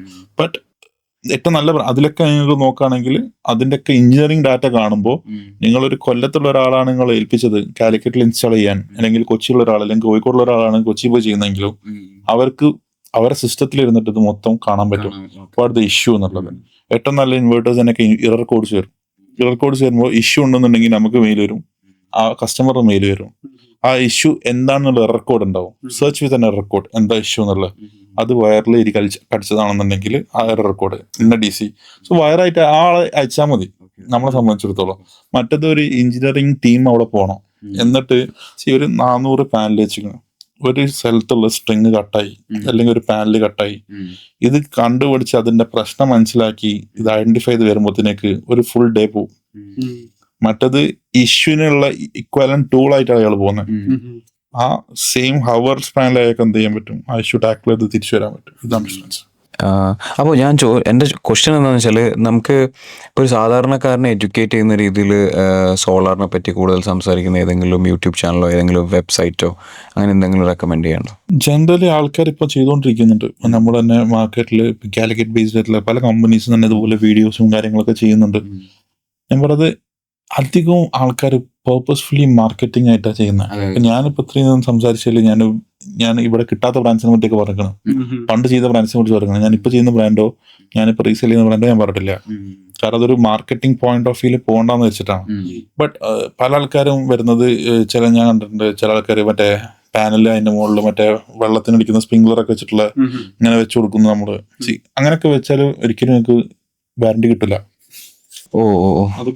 മറ്റേ ടെമ്പറേച്ചർ കുറയ്ക്കാൻ വേണ്ടി, ടെമ്പറേച്ചർ കുറയ്ക്കാൻ വേണ്ടിയിട്ടല്ല, ക്ലീൻ ആക്കുന്ന പണി ഒഴിവാക്കിയിട്ട് നമ്മളെ ഗാർഡനിൽ വെക്കുന്ന സ്പ്രിംഗ്ലറൊക്കെ അല്ലേ അത്. പിന്നെ ചില 2 പാനലുകൾ തമ്മിൽ ആൾക്കാർ സിലിക്ക ജെല്ലിട്ടിട്ട് മറ്റേ വെള്ളം വരാതിരിക്കാനേ. നമുക്കിപ്പോ ഞാനിപ്പോ എക്സാമ്പിൾ, ഒരു പാനൽ ജനറൽ നല്ല പാനൽ ഇഷ്യൂ വരില്ല. ബട്ട് ഇഷ്യൂ വന്നാൽ തന്നെ അവർ ആദ്യം ചോദിക്കുക പ്ലാൻ ഫോട്ടോ, രണ്ടാമത് ചോദിക്കുക ടെമ്പറേച്ചറിന്റെ ഇമേജസ്. നമ്മുടെ ടെമ്പറേച്ചർ എടുക്കുന്ന ഇമേജസ് ഉണ്ട്.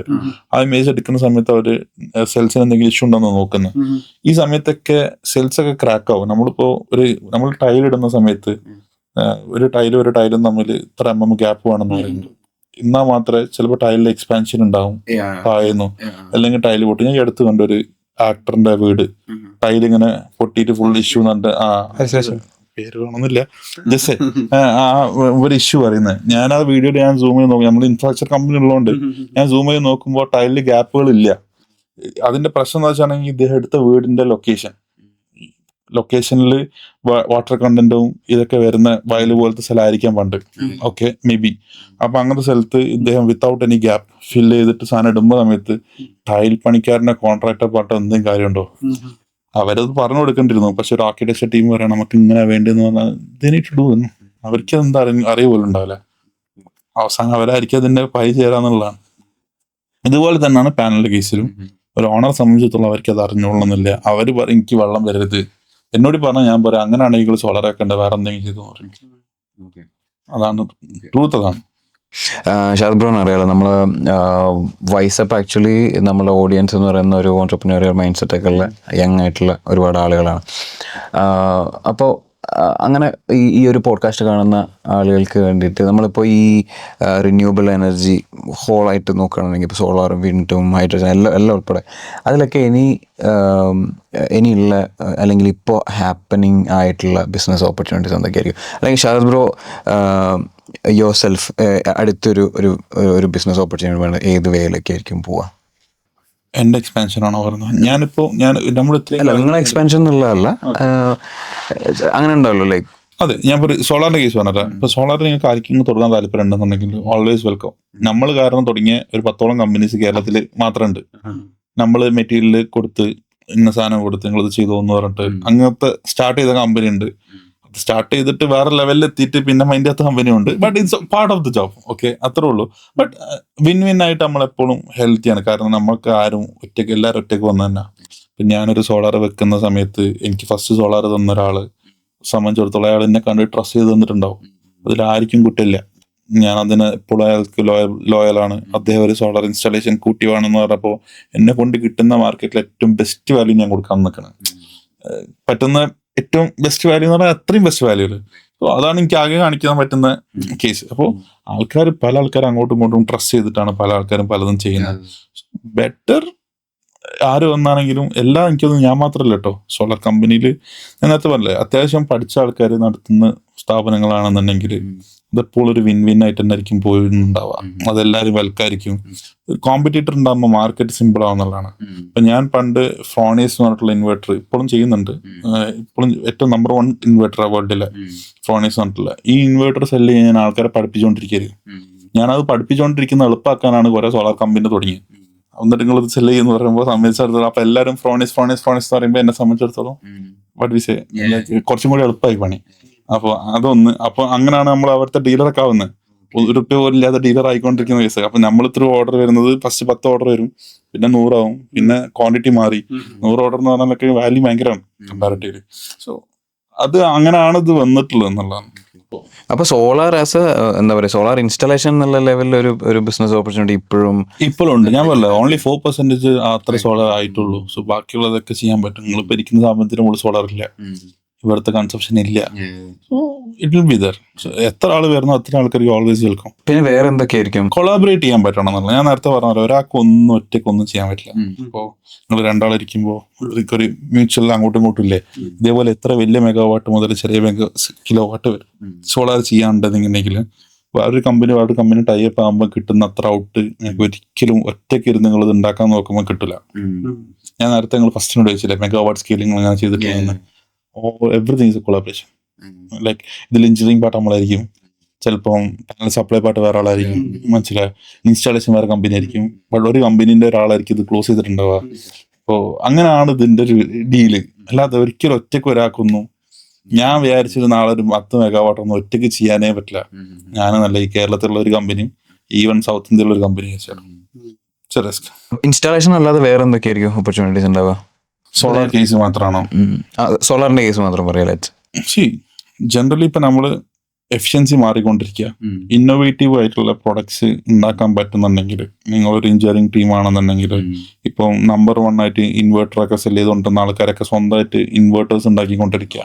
ഇതൊക്കെ ഒരു ഓപ്പർച്യൂണിറ്റിയാണ്. സ്വന്തം ബ്രാൻഡിൽ നിങ്ങളിപ്പോ വി-ഗാർഡ് നമ്മളെ ഇൻവെർട്ടർ തുടങ്ങുന്ന സമയത്ത്, കൺവേർട്ടർ ചെയ്യുന്ന ഇൻവെർട്ടർ തുടങ്ങുന്ന സമയത്ത് മാർക്കറ്റിലുണ്ട്. പക്ഷെ they are currently number 1 in that area, but they are not in another area. But just ആ ഏരിയയിൽ അവരിപ്പോഴും വിളിയ. ഇതുപോലെ തന്നെ ഇതിന്റെ ഇൻവെർട്ടേഴ്സ് ഒക്കെ ഉണ്ടാക്കാൻ പറ്റുന്ന ഒരു R&D സെക്ഷൻസ് ഒക്കെ ഒരു എഞ്ചിനീയറിംഗ് കമ്പനി നിന്നൊക്കെ ഒന്ന് ഡെവലപ്പ് ചെയ്യാൻ പറ്റിക്കണമെങ്കിൽ എനിക്ക് ചെയ്യാൻ താല്പര്യമുണ്ട്. ബട്ട് എന്താ പ്രശ്നം എന്ന് വെച്ചാണെങ്കിൽ, ഞാൻ ഇരുന്ന് അത് ചെയ്യാൻ നിന്നാണെങ്കിൽ ഇപ്പം ഉണ്ടാക്കിക്കൊണ്ടിരിക്കുന്ന കുറെ സാധനങ്ങൾ എന്ത് ചെയ്യും, ഞാൻ നിർത്തിയിട്ട് വേണം വരാൻ. പക്ഷെ അപ്പൊ അവിടെ ഒരു റിസ്ക് ഉണ്ടാവും. ആ റിസ്ക് എടുക്കാനുള്ളൊരു ഇന്ത്യൻ ടീം ഉണ്ടെന്നുണ്ടെങ്കിൽ അവരെ ഫീഡ് ചെയ്യാൻ റെഡിയാ. അവർക്ക് വേണ്ടി എന്തൊക്കെ കൊടുക്കാൻ പറ്റണോ അതൊക്കെ കൊടുക്കാൻ റെഡിയാ. അത് അവർക്ക് നമ്മൾ ത്രൂ സെല്ല് ചെയ്യാൻ വളരെ എളുപ്പമായിരിക്കും. മാർക്കറ്റ് എന്താണെന്നുള്ളത് ഇന്ററാക്ട് ചെയ്യാൻ വളരെ എളുപ്പമായിരിക്കും. ഇങ്ങനത്തെ ഒരുപാട് ഏരിയ ഉണ്ട്. പിന്നെ സോളാർ പാനലിനെ സംബന്ധിച്ച് നോക്കുകയാണെങ്കിൽ അതൊരു കുറച്ച് ഹെവി ഇൻവെസ്റ്റ്മെന്റ് വരുന്ന ഒരു കോംപ്ലിക്കേറ്റഡ് ഏരിയ ആണ്. ആ ഒരു ഏരിയയിൽ അത്രയും ചെയ്യുന്ന ആൾക്കാർ എപ്പോഴും കളിച്ചുകൊണ്ടിരിക്കും. ഞാൻ പറഞ്ഞത് ഇപ്പൊ ഞാനല്ലേ, ഇപ്പോൾ കഴിഞ്ഞൊരു 8 വർഷത്തിനെടുക്കാൻ ഞാൻ നേരത്തെ പറഞ്ഞ പോളിക്രിസ്റ്റലൈൻ ടു ട്രോപ്കോൺ വരെ ഭയങ്കര ജമ്പ് ഉണ്ടായിട്ടുള്ള. ഈ ഓരോ ജമ്പിന് വരുന്ന ഒരു പേരിന്റെ ഒപ്പം വരുന്ന ഓരോ പറക്ക് ഹാഫ് കട്ട് എന്നൊക്കെ വരുന്നതിന് അത്രയും ഇൻഡസ്ട്രി പ്ലാന്റ് ഉണ്ടാക്കണം, അത്രയും കോസ്റ്റ് ഡെവലപ്പ് ചെയ്യാൻ പറ്റണം. അപ്പോൾ ഇത് എന്താ നടക്കുന്നത് വെച്ചാൽ പുറത്തുള്ള രാജ്യങ്ങളിൽ ഇത് R&D കഴിഞ്ഞ് മാറ്റി പ്രൊഡക്ഷനിലായി അവർ നിർത്തി അവർ പുതിയതിലേക്ക് മാറുമ്പോൾ ആ സാധനം ഇവിടെ കൊണ്ടുവന്ന് വാങ്ങിയിട്ട് ഇവിടുന്ന് ഇപ്പൊ ഉണ്ടാക്കിക്കൊണ്ടിരിക്കുക. ഇതാണ് ഇപ്പൊ നടന്നുകൊണ്ടിരിക്കുന്നത്. അതിലൊക്കെ ഇമ്പ്രൂവ്മെന്റ് ഉണ്ടായിക്കൊണ്ടിരിക്കും എന്നുള്ളതാണ്. അപ്പോൾ നാളെ ഇതൊരു നമ്മളൊരു ലാൻഡ് എടുത്തിട്ട് അതിനെ കട്ട് ചെയ്ത് പലരും ഓൺ ചെയ്യുന്ന രീതിയിൽ അതാണല്ലോ ഇപ്പം തന്നെ ചെയ്യാം. ഓൾറെഡി നടക്കുന്ന അങ്ങനെ അപ്പൊ അങ്ങനെയുള്ള ഒരു ബിസിനസ് നാളെ നല്ല രീതിയിൽ ഫോം ചെയ്യാനുള്ള ഒരു സാധ്യത ഉണ്ടോ? ഇപ്പൊ അതിന്റെ തുറക്കാന്നല്ലേ? അതിപ്പോ അതിന്റെ റൈറ്റ് ടൈമാണ്. നമ്മളിപ്പോ പണ്ടേ ഉണ്ട്, ബട്ട് കുറെ ആൾക്കാരുണ്ട് അങ്ങനെ ചെയ്യുന്ന കേരളത്തിൽ തന്നെ. നോർമലി ഇപ്പൊ റിയൽ എസ്റ്റേറ്റിൽ ഇൻവെസ്റ്റ് ചെയ്യുന്നതിനേക്കാൾ റിട്ടേൺ ഇതിൽ കിട്ടും. ഇപ്പൊ നിങ്ങളിപ്പോ ഒരു എക്സാമ്പിൾ പറയാം. നിങ്ങളിപ്പോ ഒരു ഹാർട്ട് ഓഫ് കാലിക്കറ്റ് അല്ലെങ്കിൽ ഹാർട്ട് ഓഫ് കൊച്ചിയിൽ നിങ്ങൾ ലാൻഡ് എടുക്കുകയാണെങ്കിൽ നിങ്ങൾക്ക് ഒരു ഏക്കറിന് എത്ര രൂപ കോസ്റ്റ് വരും? ഒരു ഏക്കർ പോട്ടെ 50 സെന്റ്സിന് നമ്മളൊരു ഫ്ലാറ്റ് എടുക്കാണ് 50 സെന്റ് ഒരു അപ്രോക്സിമേറ്റ് 50 സെന്റ് ലാൻഡ് വഴിയാണ്. ലാൻഡ് മേടിച്ചിട്ട് നിങ്ങൾ ഒരു അപ്പാർട്ട്മെന്റ് ഉണ്ടാക്കാമെന്നിരിക്കുക. അതിന് കിട്ടുന്ന റിട്ടേൺസ് നിങ്ങൾ കാൽക്കുലേറ്റ് ചെയ്യും. അത് വെച്ച് നോക്കുകയാണെങ്കിൽ നിങ്ങൾക്ക് ഇപ്പോൾ തൊട്ടടുത്ത് കാസർഗോഡ് പോയാൽ 50 lakhs നിങ്ങൾക്ക് ഒരു ഏക്കർ കിട്ടും.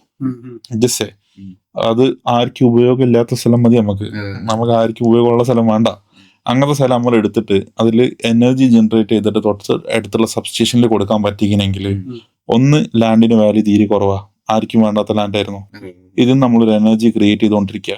ഈ സ്ഥലം നമ്മളെ പേരില്ല, സ്ഥലം ഓൾറെഡി നമ്മൾ വാങ്ങിയിട്ടുണ്ടാവും, അല്ലെങ്കിൽ നമ്മൾ ഇത്ര കൊല്ലത്തേക്ക് 99 കൊല്ലത്തേക്ക് ലീസ് എടുത്തിട്ടുണ്ടാവും. ആ ലീസ് വാല്യൂ മാത്രം നമ്മൾ കൊടുത്താൽ മതി. യൂണിറ്റ് കിട്ടുന്ന വാല്യൂ മൊത്തം നമുക്ക് എടുക്കാം. അത് നമ്മൾ ടാക്സും കൊടുക്കണ്ട. എനർജി സെല്ലിന് ടാക്സ് ഇല്ല, GST ഇല്ല. So it should be better എല്ലാം കൊണ്ട് നോക്കുകയാണെങ്കിൽ. ഇപ്പം എലോൺ മസ്കിന്റെ സോളാർ സിറ്റി എന്ന് പറഞ്ഞ പ്ലാൻ ഉണ്ടല്ലോ, എന്താ ബ്രോയിന്റെ വർക്കിംഗ്? അടിപൊളി മെത്തേഡാ അത്. അങ്ങനൊക്കെ ചെയ്യണം. അങ്ങനൊക്കെ ചെയ്യണമെങ്കിൽ ആകെ നമുക്ക് വേണ്ടത് ഇൻവെസ്റ്ററാണ്, പൈസ ഉള്ള ആൾക്കാർ വേണം. അതാണ് ആകെയുള്ള പ്രശ്നം. ഒന്നേ നമ്മളുടെ അടുത്ത് വേണം, അല്ലെങ്കിൽ ആരാന്റെ പൈസ നമ്മളുടെ അടുത്ത് വന്ന് നമുക്ക് തന്നിട്ട് വരണം, നിങ്ങൾ ചെയ്യടാ നോക്കുക നമുക്ക് നോക്കാം. അങ്ങനെയുള്ള ആൾക്കാർ വരണം, അങ്ങനത്തെ ആൾക്കാരായിട്ടുള്ള ഇന്ററാക്ഷൻസ് ഉണ്ടാക്കണം എന്നുള്ളതാണ്. എന്താ പ്രശ്നം വെച്ചാണെങ്കിൽ എല്ലാവരും ഇൻസ്റ്റന്റ് റിട്ടേൺ എക്സ്പെക്ട് ചെയ്യുന്നത്.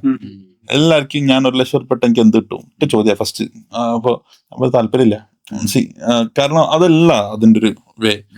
ഫ്യൂച്ചർ കണ്ട് അത് എന്താണ് നടക്കുന്നത്. അതിലൊരു പാർട്ടായി, അതിലൊരു കൊളാബറേറ്റീവ്. ഇപ്പോൾ ഇൻവേർട്ടർ ഇപ്പോൾ പാനൽ സെല് ചെയ്യുന്ന സമയത്ത് പാനൽ ബൾക്ക് എടുക്കുകയാണെങ്കിൽ അതിലൊക്കെ റിട്ടേൺ ശരിക്കും വരും. നിങ്ങളിപ്പോൾ ഒരു പാലറ്റ് എടുക്കുന്നതും 2 കണ്ടെയ്നർ എടുക്കുന്നതും ഹ്യൂജ് ഡിഫറൻസ്. ഒരു 50 പൈസ മാറ്റം എന്നൊക്കെ പറഞ്ഞാണെങ്കിൽ ഇറ്റ്സ് എ ഹ്യൂജ് വൺ. ഒരു പാനലിന്റെ മുകളിൽ നിന്ന് ഒരു 555 വാട്ടില് 50 പൈസ മാറി എന്ന് പറയാം 250 ഉറുപ്പിക കിട്ടിയില്ലേ.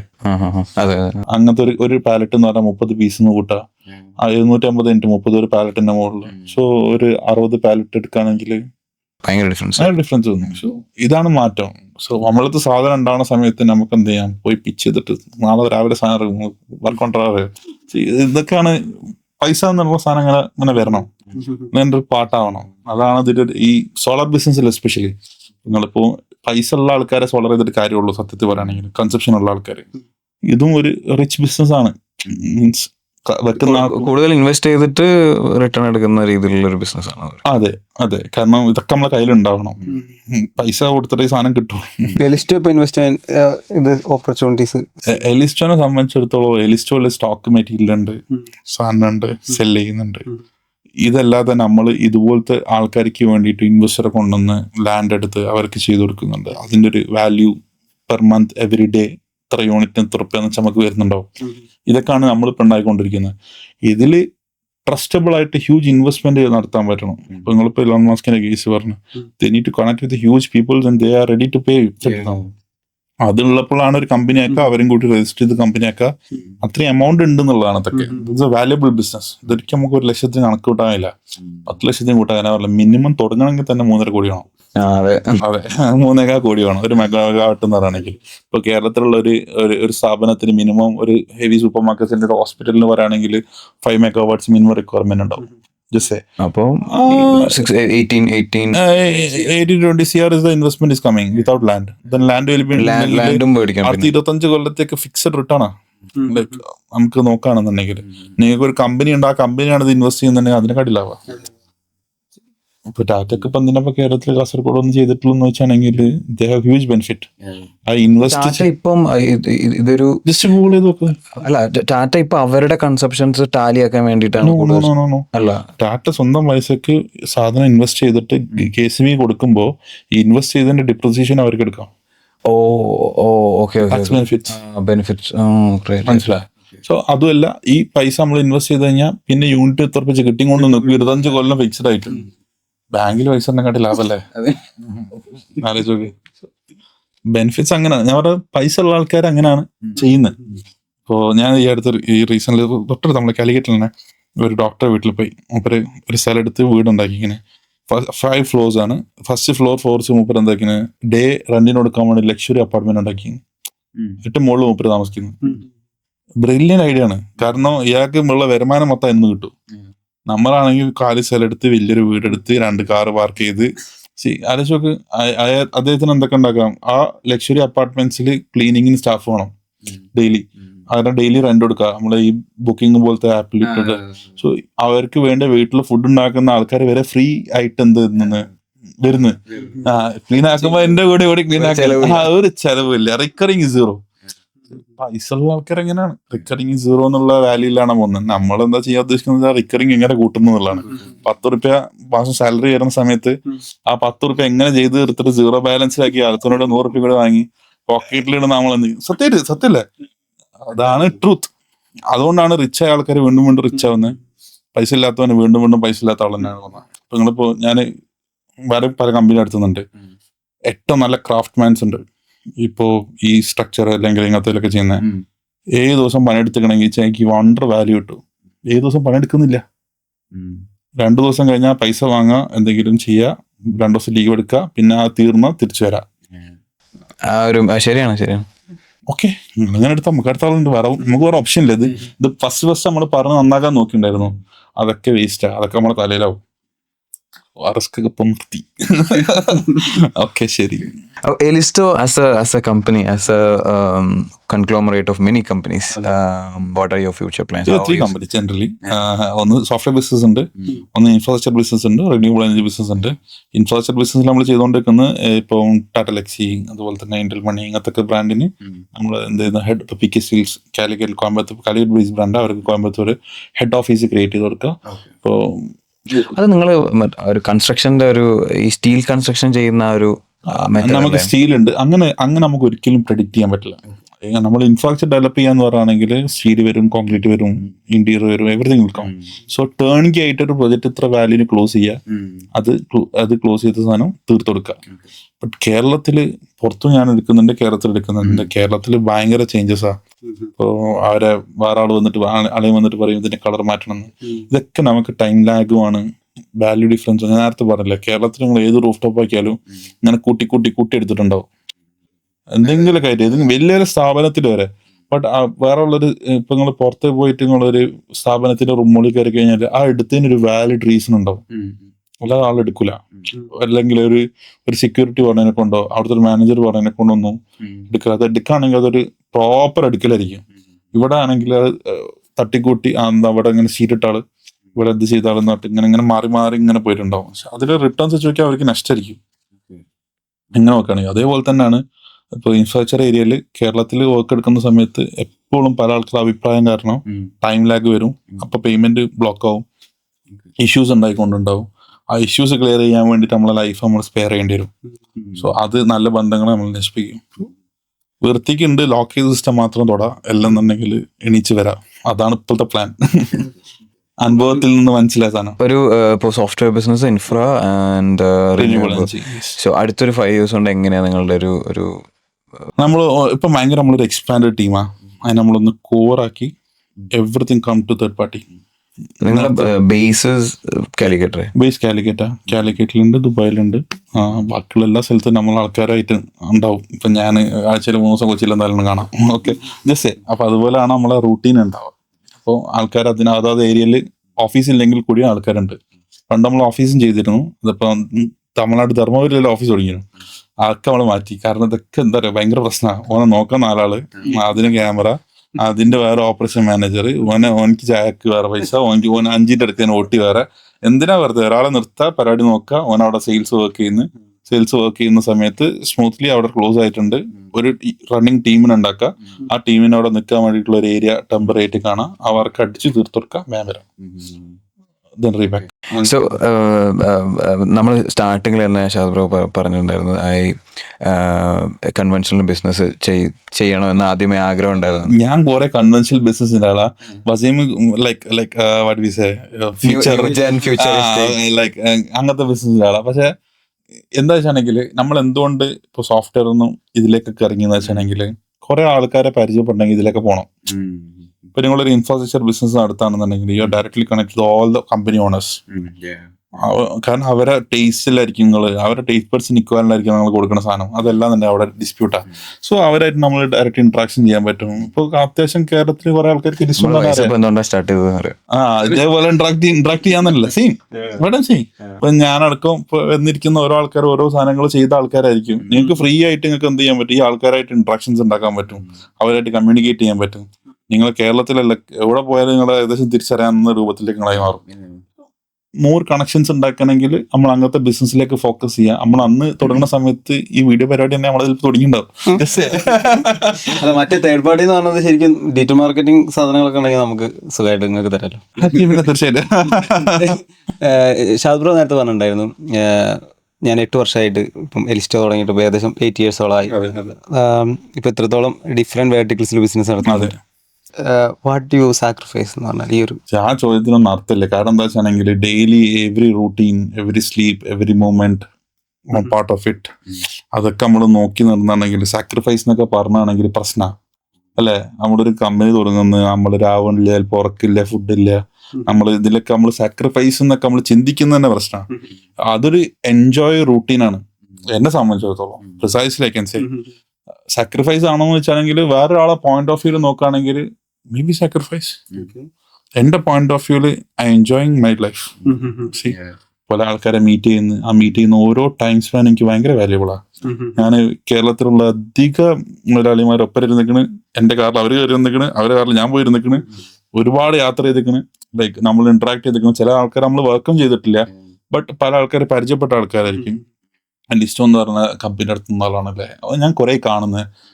എന്നിട്ട് ചിലപ്പോൾ നമ്മൾ എവിടെന്നെങ്കിലും കണ്ടായിരിക്കും. ഞാൻ ഇപ്പം ബാംഗ്ലൂരിൽ നിന്ന് ഞാനൊരു ദിവസം എക്സ്പോയിൽ ഇങ്ങനെ വെറുതെ നടന്നു പോവാ, വേറെ ഒരാളെ ത്രൂ പരിചയപ്പെട്ട, so he will be connecting. So ഇങ്ങനെ ഒരു കണക്ഷൻസ് നമുക്ക് എപ്പോഴും ഉണ്ടായിക്കൊണ്ടിരിക്കും. സാക്രിഫൈസ് ഒന്നും ഇല്ല അതില്. പാഷനായിട്ട് കൊണ്ടെടുക്കുമ്പോൾ സാക്രിഫൈസ് എന്നുള്ള വേർഡ് ഉദ്ദേശിക്കുമ്പോൾ നമുക്ക് ചില പ്രശ്നങ്ങൾ വന്നു തുടങ്ങും. അതാ പ്രശ്നം. ഞാൻ പോയില്ലല്ലോ. സേ ഇപ്പൊ ഞാൻ ഇന്ന് ഇവിടെ ഇരിക്കുന്ന സമയത്ത് എന്റെ കസിന്റെ കല്യാണം നടക്കുന്നുണ്ട്.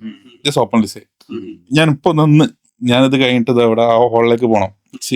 ഞാൻ പോകുമ്പോൾ കല്യാണം കഴിഞ്ഞിട്ടുണ്ടാവും. എന്നെ സംബന്ധിച്ചിടത്തോളം അതെല്ലാം ജസ്റ്റ് പാർട്ട് ഓഫ് ഇറ്റ്. പക്ഷെ അതൊരു ഇമ്പോർട്ടന്റ് ആയിട്ടാണോ വെച്ചാൽ ഇമ്പോർട്ടന്റ് ആണ്. ഇതും ഇമ്പോർട്ടന്റ് ആണ്, ഇതും ഇമ്പോർട്ടന്റ് ആണ്. ഞാൻ ഈ ക്വസ്റ്റ്യൻ ചോദിക്കാൻ കാരണം വെച്ചാൽ ഒരുപാട് അസ്പയറിംഗ് ആയിട്ടുള്ള ഓൺട്രപ്രണേഴ്സ് കാണുന്ന ഒരു ഷോ ആയിരിക്കും നമ്മൾ. സോ അവർക്ക് എന്നെ സംബന്ധിച്ചിടത്തോളം സാക്രിഫൈസ് എന്നൊക്കെ പറഞ്ഞാണെങ്കിൽ പരിപാടിക്ക് നിൽക്കണ്ട. സിമ്പിൾ. അല്ല, നേരത്തെ ഷാദ് പറഞ്ഞ പോലെ ഒരു ബഡ്ജറ്റ് ഫ്രണ്ട്ലി ചനാ മസാലയും ചപ്പാത്തിയും കഴിച്ചിരുന്നു. ചപ്പാത്തി ഞാൻ കാലേ പോകും. അവിടുന്ന് ഇപ്പൊ ലാസ്റ്റ് തൃശ്ശൂര് അമല ഹോസ്പിറ്റലിന് നേരെ ഓപ്പോസിറ്റ് ബിസ്മി എന്ന് പറഞ്ഞിട്ടുള്ള ഒരു ഹോട്ടലുണ്ട്. ആ ഓണർ കാണുമെന്നൊന്നും അറിയില്ല. 11:30 നമ്മൾ പോയി കഴിഞ്ഞാൽ ഞാനും ബസീം ഒരു 10:30 എണീച്ച് നടക്കും. 2.5 kilometer നടക്കണം. എവിടെ നിന്ന് അറിയോ, നമ്മളെ ഒരു ചെറിയൊരു വീടാ റെന്റിനടുത്ത്. ആ വീട്ടിൽ നിന്ന് നടന്നാലേ ഈ ഹോട്ടലെത്തുള്ളൂ. അമല ഹോസ്പിറ്റലിന്റെ അടുത്തുള്ള മുമ്പിലുള്ള ഹോട്ടല്. നമ്മളൊരു 11:30 എന്നെക്കാട്ടിയും കൂടുതൽ വസീമായിരിക്കും കേട്ടോ. അങ്ങനെ നോക്കുകയാണെങ്കിൽ ഉണ്ടാവും. കാരണം ഞാൻ സെയിൽസ് എന്ന് പറഞ്ഞിട്ട് മാറ്റി പിടിച്ച് പോകും. കഴിഞ്ഞിട്ട് സാധനം ചെയ്യാൻ വേണ്ടി വസീമായിരിക്കും അവിടെ ഉണ്ടാവുക. ആ കൊണ്ടുവന്ന സാധനം നമുക്ക് പണിയെടുക്കുക എന്നുള്ള ആംഗിള്. അതില് നമ്മള് ഒരു കറി വാങ്ങുന്നു, ഓരോ പൊറോട്ട നിന്ന് പോകുന്ന വഴിക്ക് ഒരു 10 രൂപേന്റെ പയം വാങ്ങുന്നു, 2 ഒരു 3 പയം കിട്ടുമെന്നാണെന്ന്. അത് വാങ്ങി നടന്നാൽ പിന്നെ ഒരു 6 മണിക്ക് ആ പയം കഴിച്ച പിന്നെ രാവിലെ കഴിച്ചാൽ മതി. ഇത് ചിലപ്പോ വീട്ടുകാർക്ക് അറിയണമെന്നില്ല. ജസ്റ്റ് നമ്മളാരും പറഞ്ഞിട്ടില്ല എന്നുള്ളതാണ് സത്യം. പക്ഷെ അത് നമ്മൾ സാക്രിഫൈസ് ചെയ്തുകൊണ്ട് നമുക്ക് കിട്ടിയിട്ട് തന്നെ ഉള്ളൂ ബെനിഫിറ്റ്. ഇന്നിപ്പോ നമ്മൾ സഞ്ചരിച്ചു കൊടുക്കുന്ന വണ്ടി എന്ന് പറയുകയാണെങ്കിൽ കാലിക്കറ്റിലെ one of the best in the market. എല്ലാം കണ്ടു. അത് ഞാൻ ചോദിക്കാൻ വിട്ട ഒരു ക്വസ്റ്റ്യൻ. ശരിക്കും ഇത്രയും റിന്യൂവബിൾ എനർജിയെ കുറിച്ചൊക്കെ സംസാരിക്കുന്നുണ്ട്. Why you not purchasing the EV? No. നമ്മളിപ്പോ വാട്ട് വി സേ EV എന്ന് പറഞ്ഞ കൺസെപ്റ്റ്, കാർബൺ എമിഷൻ എന്ന് പറഞ്ഞ കൺസെപ്റ്റ് ഒക്കെ ആണെന്നുണ്ടെങ്കിൽ നിങ്ങൾ ഉദ്ദേശിക്കണമെന്നുണ്ടെങ്കിൽ അത് വേറെ തന്നെ സാധനമാണ്. ഇത് നമ്മളൊരു മെഷീനാണ് കൊണ്ടെടുക്കുന്നത്, മറ്റേതൊരു മെഷീനല്ല, ഇറ്റ്സ് മോട്ടർ. രണ്ടും നമ്മളെ വ്യത്യാസം അതാണ്. ലിറ്ററലി പറയുകയാണെങ്കിൽ നിങ്ങളിപ്പോ ഒരു ഹോസ് റൈഡ് ചെയ്യുന്നതും ഒരു EV കാർ പോകുന്നതും സാധാ കാർ പോകുന്നതും മൂന്ന് ആയിട്ടാണ് എടുക്കുക. നിങ്ങൾ ഓട്ടിയിട്ടുണ്ടെങ്കിൽ ഫാസ്റ്റ് പോകണോ നിങ്ങൾ EV എടുത്തോ, ലൈക്ക് നിങ്ങൾ പെട്ടെന്ന് എത്തണോ, കുറച്ച് പ്രോഫിറ്റ് നിങ്ങൾക്ക് കാണണോ EV എടുത്തോ. ബട്ട് നിങ്ങൾ ഒരു പോകുന്ന സാധനം ഇങ്ങനെ ഒരു മെഷീനിൽ പോയി ഇരിക്കുമ്പോൾ നിങ്ങൾക്ക് അതിന്റെ ഒരു ബെനിഫിറ്റ് കിട്ടണം. നമ്മളിങ്ങനെ കൊടുക്കുമ്പോൾ അങ്ങനെ പോകുന്നു. വേറെ തന്നെ സാധനമാണ്, സൗണ്ട് അടിക്കും.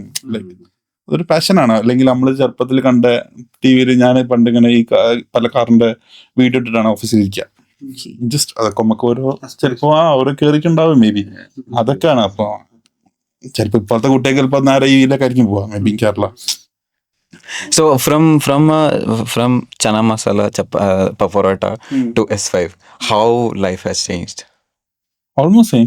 ബട്ട് കാര്യങ്ങൾ മാറി, ചെയ്യുന്ന മാറി, ഇടുന്ന ഡ്രസ്സിന്റെ കേസ് മാറി, ഉപയോഗിക്കുന്ന വണ്ടി മാറി. But routine will be same. Every day something will come, something will clear, something will there, phone calls വരും, നമ്മളത് തീർക്കാൻ നിൽക്കും, അമ്പലത്ത് നോക്കും, അടുത്ത എംപ്ലോയിന്റെ ഒരു പ്രശ്നം ഉണ്ടാവും, മാന്തി എന്നെ പിച്ചി, അപ്പൊ അത് നോക്കണം, അപ്പൊ മറ്റേത് നോക്കണം, അപ്പൊ എല്ലാം ഉണ്ടാവും. ചില ആൾക്കാർ നമ്മള് കൂടെ കുറെ കാലം ഉണ്ടാവും വെച്ചാൽ നാളെ രാവിലെ പോവും. ഇതൊക്കെ ഉണ്ടാവും, പാർട്ട് ഓഫ് ഇറ്റ്. അപ്പോ how happy are you? How happy are you? Always happy മാൻ, അല്ലെങ്കിൽ നമ്മൾ പരിപാടിക്കില്ലല്ലോ. പാരന്റ്സ്? ഫാദർ ബിസിനസ് ആയിരുന്നു, മലബാർ ക്യാപ്സ് ആൻഡ് ക്ലോസസ് എന്ന് പറഞ്ഞിട്ട് ബോട്ടിൽ ക്യാപ്പ് മാനുഫാക്ചറിങ് ആയിരുന്നു. ലോകത്ത് എല്ലാ ആൾക്കാരും പ്ലാസ്റ്റിക് കുപ്പിയിലേക്ക് മാറുമ്പോൾ പ്ലാസ്റ്റിക് ബോട്ടിലേക്ക് മാറുമ്പോൾ, അതുപോലെ തന്നെ പ്ലാസ്റ്റിക് ക്യാപ്പ് മാനുഫാക്ചറിങ് ആയിരുന്നു. ഇവരും കുറെ ആൾക്കാരും അലൂമിനിയം ആണ് നല്ലത്, പ്ലാസ്റ്റിക് പോയാൽ ഹാംഫുൾ ആണെന്ന് പറഞ്ഞ് മാറ്റാത്ത ആൾക്കാരാ. അതുകൊണ്ട് ഇവരൊക്കെ പണിയൊക്കെ പൂട്ടി വീട്ടിലിരിക്കുന്നുണ്ട്. അതാണ് ട്രൂത്ത്. മദർ ഹൗസ് വൈഫാ, ബ്രദർ ഉണ്ട്, ബ്രദർ സീമെൻസിൽ വർക്ക് ചെയ്യാം സൗദിയിൽ. അതെ, proud. Maybe I don't know. I'm not asked it till now. I don't know. Maybe yes, maybe no. ഇവരാരും എൻ്റെ അടുത്ത് ഇന്റർഫിയറൻസ് ഒന്നും വരുന്നില്ല. അപ്പൊ ഞാൻ എന്ത് ചെയ്യുന്നോ, ഞാൻ ഏത് വണ്ടി വാങ്ങുന്നോ, ഞാൻ ഇന്നെന്താ എൻ്റെ റൂട്ടീനോ, never come to me to know. ആരും ചോദിച്ചിട്ടില്ല, ആരും പറഞ്ഞിട്ടില്ല, ഞാൻ അതിനെ കൊണ്ട് പോലത്ത് പറയാൻ നിന്നിട്ടില്ല, പോലെ ആരും നമ്മളെ കൺസേൺ ഇട്ടിട്ടില്ല. ഞാൻ നേരത്തെ പറഞ്ഞല്ലോ, ഭയങ്കര ഫ്രീ മൈൻഡഡ് ആയിട്ടാണ്. അത് ചിലപ്പോ ഫാദറിന്റെ ഗുണക്കായിരിക്കാം. ഉമ്മത് കേൾക്കുമ്പോ ചിലപ്പോ നമുക്ക് കൺസേൺ ഉണ്ടാവായിരിക്കും. ബട്ട് 10ാം ക്ലാസ്സിൽ ഞാൻ പഠിക്കുന്ന സമയത്ത്, അതെ 10ാം ക്ലാസ്സിൽ ഞാൻ പഠിക്കുന്ന സമയത്ത് ഒരു എക്സാം കൊച്ചിയിൽ നടക്കുന്നുണ്ട്, രാജഗിരി കോളേജില്, സ്കൂളില്. അപ്പോ ശരിക്കും ഒരു 10ാം ക്ലാസ്സിൽ പഠിക്കുന്ന കുട്ടി കൊച്ചിയിലേക്ക് ട്രെയിൻ കയറി വരാണെങ്കിൽ ഒരു ഫാദർ എന്താ ചെയ്യുക? ഓൻ്റെ ഒപ്പരം വരും, മദറും എൻ്റെ ഒപ്പരം വരും. എൻ്റെ വാപ്പ വളരെ കടലാസിൽ ഇതാണ് റെയിൽവേ സ്റ്റേഷൻ. ഇവിടുന്ന് ഇങ്ങനെ നടന്നാൽ ഇങ്ങനെ ഒരു വുഡ്ലാൻഡ്സ് പറഞ്ഞ ഹോട്ടലുണ്ട്, ഇവിടുന്ന് രാവിലെ പോയി ഇതെടുത്താ നീ ചെയ്തോ പോയിക്കോ എന്നാ പറയുന്നത്. അപ്പൊ നമ്മൾ ഒറ്റയ്ക്ക് നടക്കുമ്പോഴും ഇതൊക്കെ നമുക്ക് കിട്ടുന്നെങ്കിലൊക്കെ ആയിരിക്കാം, മേ ബി, അറിയില്ല. സോ റൂട്ടീനിൽ ഇന്ററാക്ഷൻസ് ഒക്കെ ആയിരിക്കാം മേ ബി. പിന്നെ ഉപ്പക്ക് രാവിലെ എണീച്ച് കമ്പനി പോയി കുറെ മണിക്കാരാണ് ഞാൻ ചെറുപ്പത്തിൽ കണ്ടിട്ടുള്ളത്. RX സെന്ററിന്റെ ബാക്കിൽ ശനിയാഴ്ച ബാക്കിലിരുന്ന് പോയിട്ടാണ് ഞാൻ കണ്ട ഇൻഡസ്ട്രി ഉള്ള, ഇപ്പം കോഴിക്കോടുള്ള. സോ അതൊക്കെ ആയിരിക്കും, എനിക്കറിയില്ല, മേ ബി അങ്ങനെയൊക്കെ വന്നിട്ടുണ്ടാവാം. പാരന്റ്സ് മീറ്റിങ്ങിന്റെ കേസ് നോക്കുകയാണെങ്കിൽ ഫാദറൊക്കെ പാരന്റ്സ് മീറ്റിങ്ങിന് വരുത്തിയില്ല, വന്നാൽ തന്നെ എന്നെ പോലും കാണൂല. ചിലപ്പോൾ അവിടെ പോയി ഒപ്പിട്ടിട്ട് ബാമ്പ് ഓടിക്കോളും. അതാണ് റിയാലിറ്റി. അപ്പോ എൻ്റെ അച്ചോടിനോട് ചോദിച്ചു, ഓർമ്മണ്ട്, നിങ്ങളെ കുറെ ആൾക്കാർ നമ്മൾ ഇതുപോലെ ആൾക്കാർ വരാത്ത. അപ്പോ ലൈക്ക് നിങ്ങളെ പാരന്റ്സിനും നിങ്ങളെ വേണ്ടെന്ന് ഞാൻ പറഞ്ഞു. എന്റെ ഫാദർ നിങ്ങൾ വിളിച്ചാലും മൂപ്പർക്ക് ലൈക്ക് മൂപ്പര് എന്ത് പറയും, പറഞ്ഞിട്ട് കാര്യമില്ല. ഒറ്റയ്ക്ക് വേണമെങ്കിൽ നിങ്ങൾ ചെയ്തു എന്നുള്ള ആംഗിളാണ് ഇവർ. കാരണം ഇപ്പൊ ഞാനിപ്പോ എന്റെ ഫാദർ പറഞ്ഞിട്ടല്ല ഞാൻ എന്ത് ചെയ്തിട്ടില്ല, ഇൻഡസ്ട്രിയൽ ഇൻസ്ട്രുമെന്റേഷൻ ഒന്നും പഠിച്ചിട്ടില്ല. ഫാദർ പറഞ്ഞിട്ടല്ല ഞാൻ കമ്പനി ഓടിക്കിട്ടുള്ളത്, അവ പറഞ്ഞിട്ടല്ല നമ്മൾ വണ്ടി വാങ്ങിയിട്ടുള്ളത്. So they never interfere, may be, I don't know, ഇന്ന് വരെ ചെയ്തിട്ടില്ല. ബട്ട് അവർക്ക് പറയാനുള്ളത് അവർ ചിലപ്പോൾ കാണുന്നുണ്ടാവും, ചിലപ്പോൾ വേറൊരു ആംഗിൾ പറഞ്ഞിട്ടുണ്ടാവും. അതാണ് എൻ്റെ ട്രൂത്ത്. റൈറ്റ്. സോ എനിവേ, അടിപൊളി ഇൻസൈറ്റ്ഫുൾ സെഷൻ ആയിരുന്നു. കാര്യമായിട്ട് നമ്മള്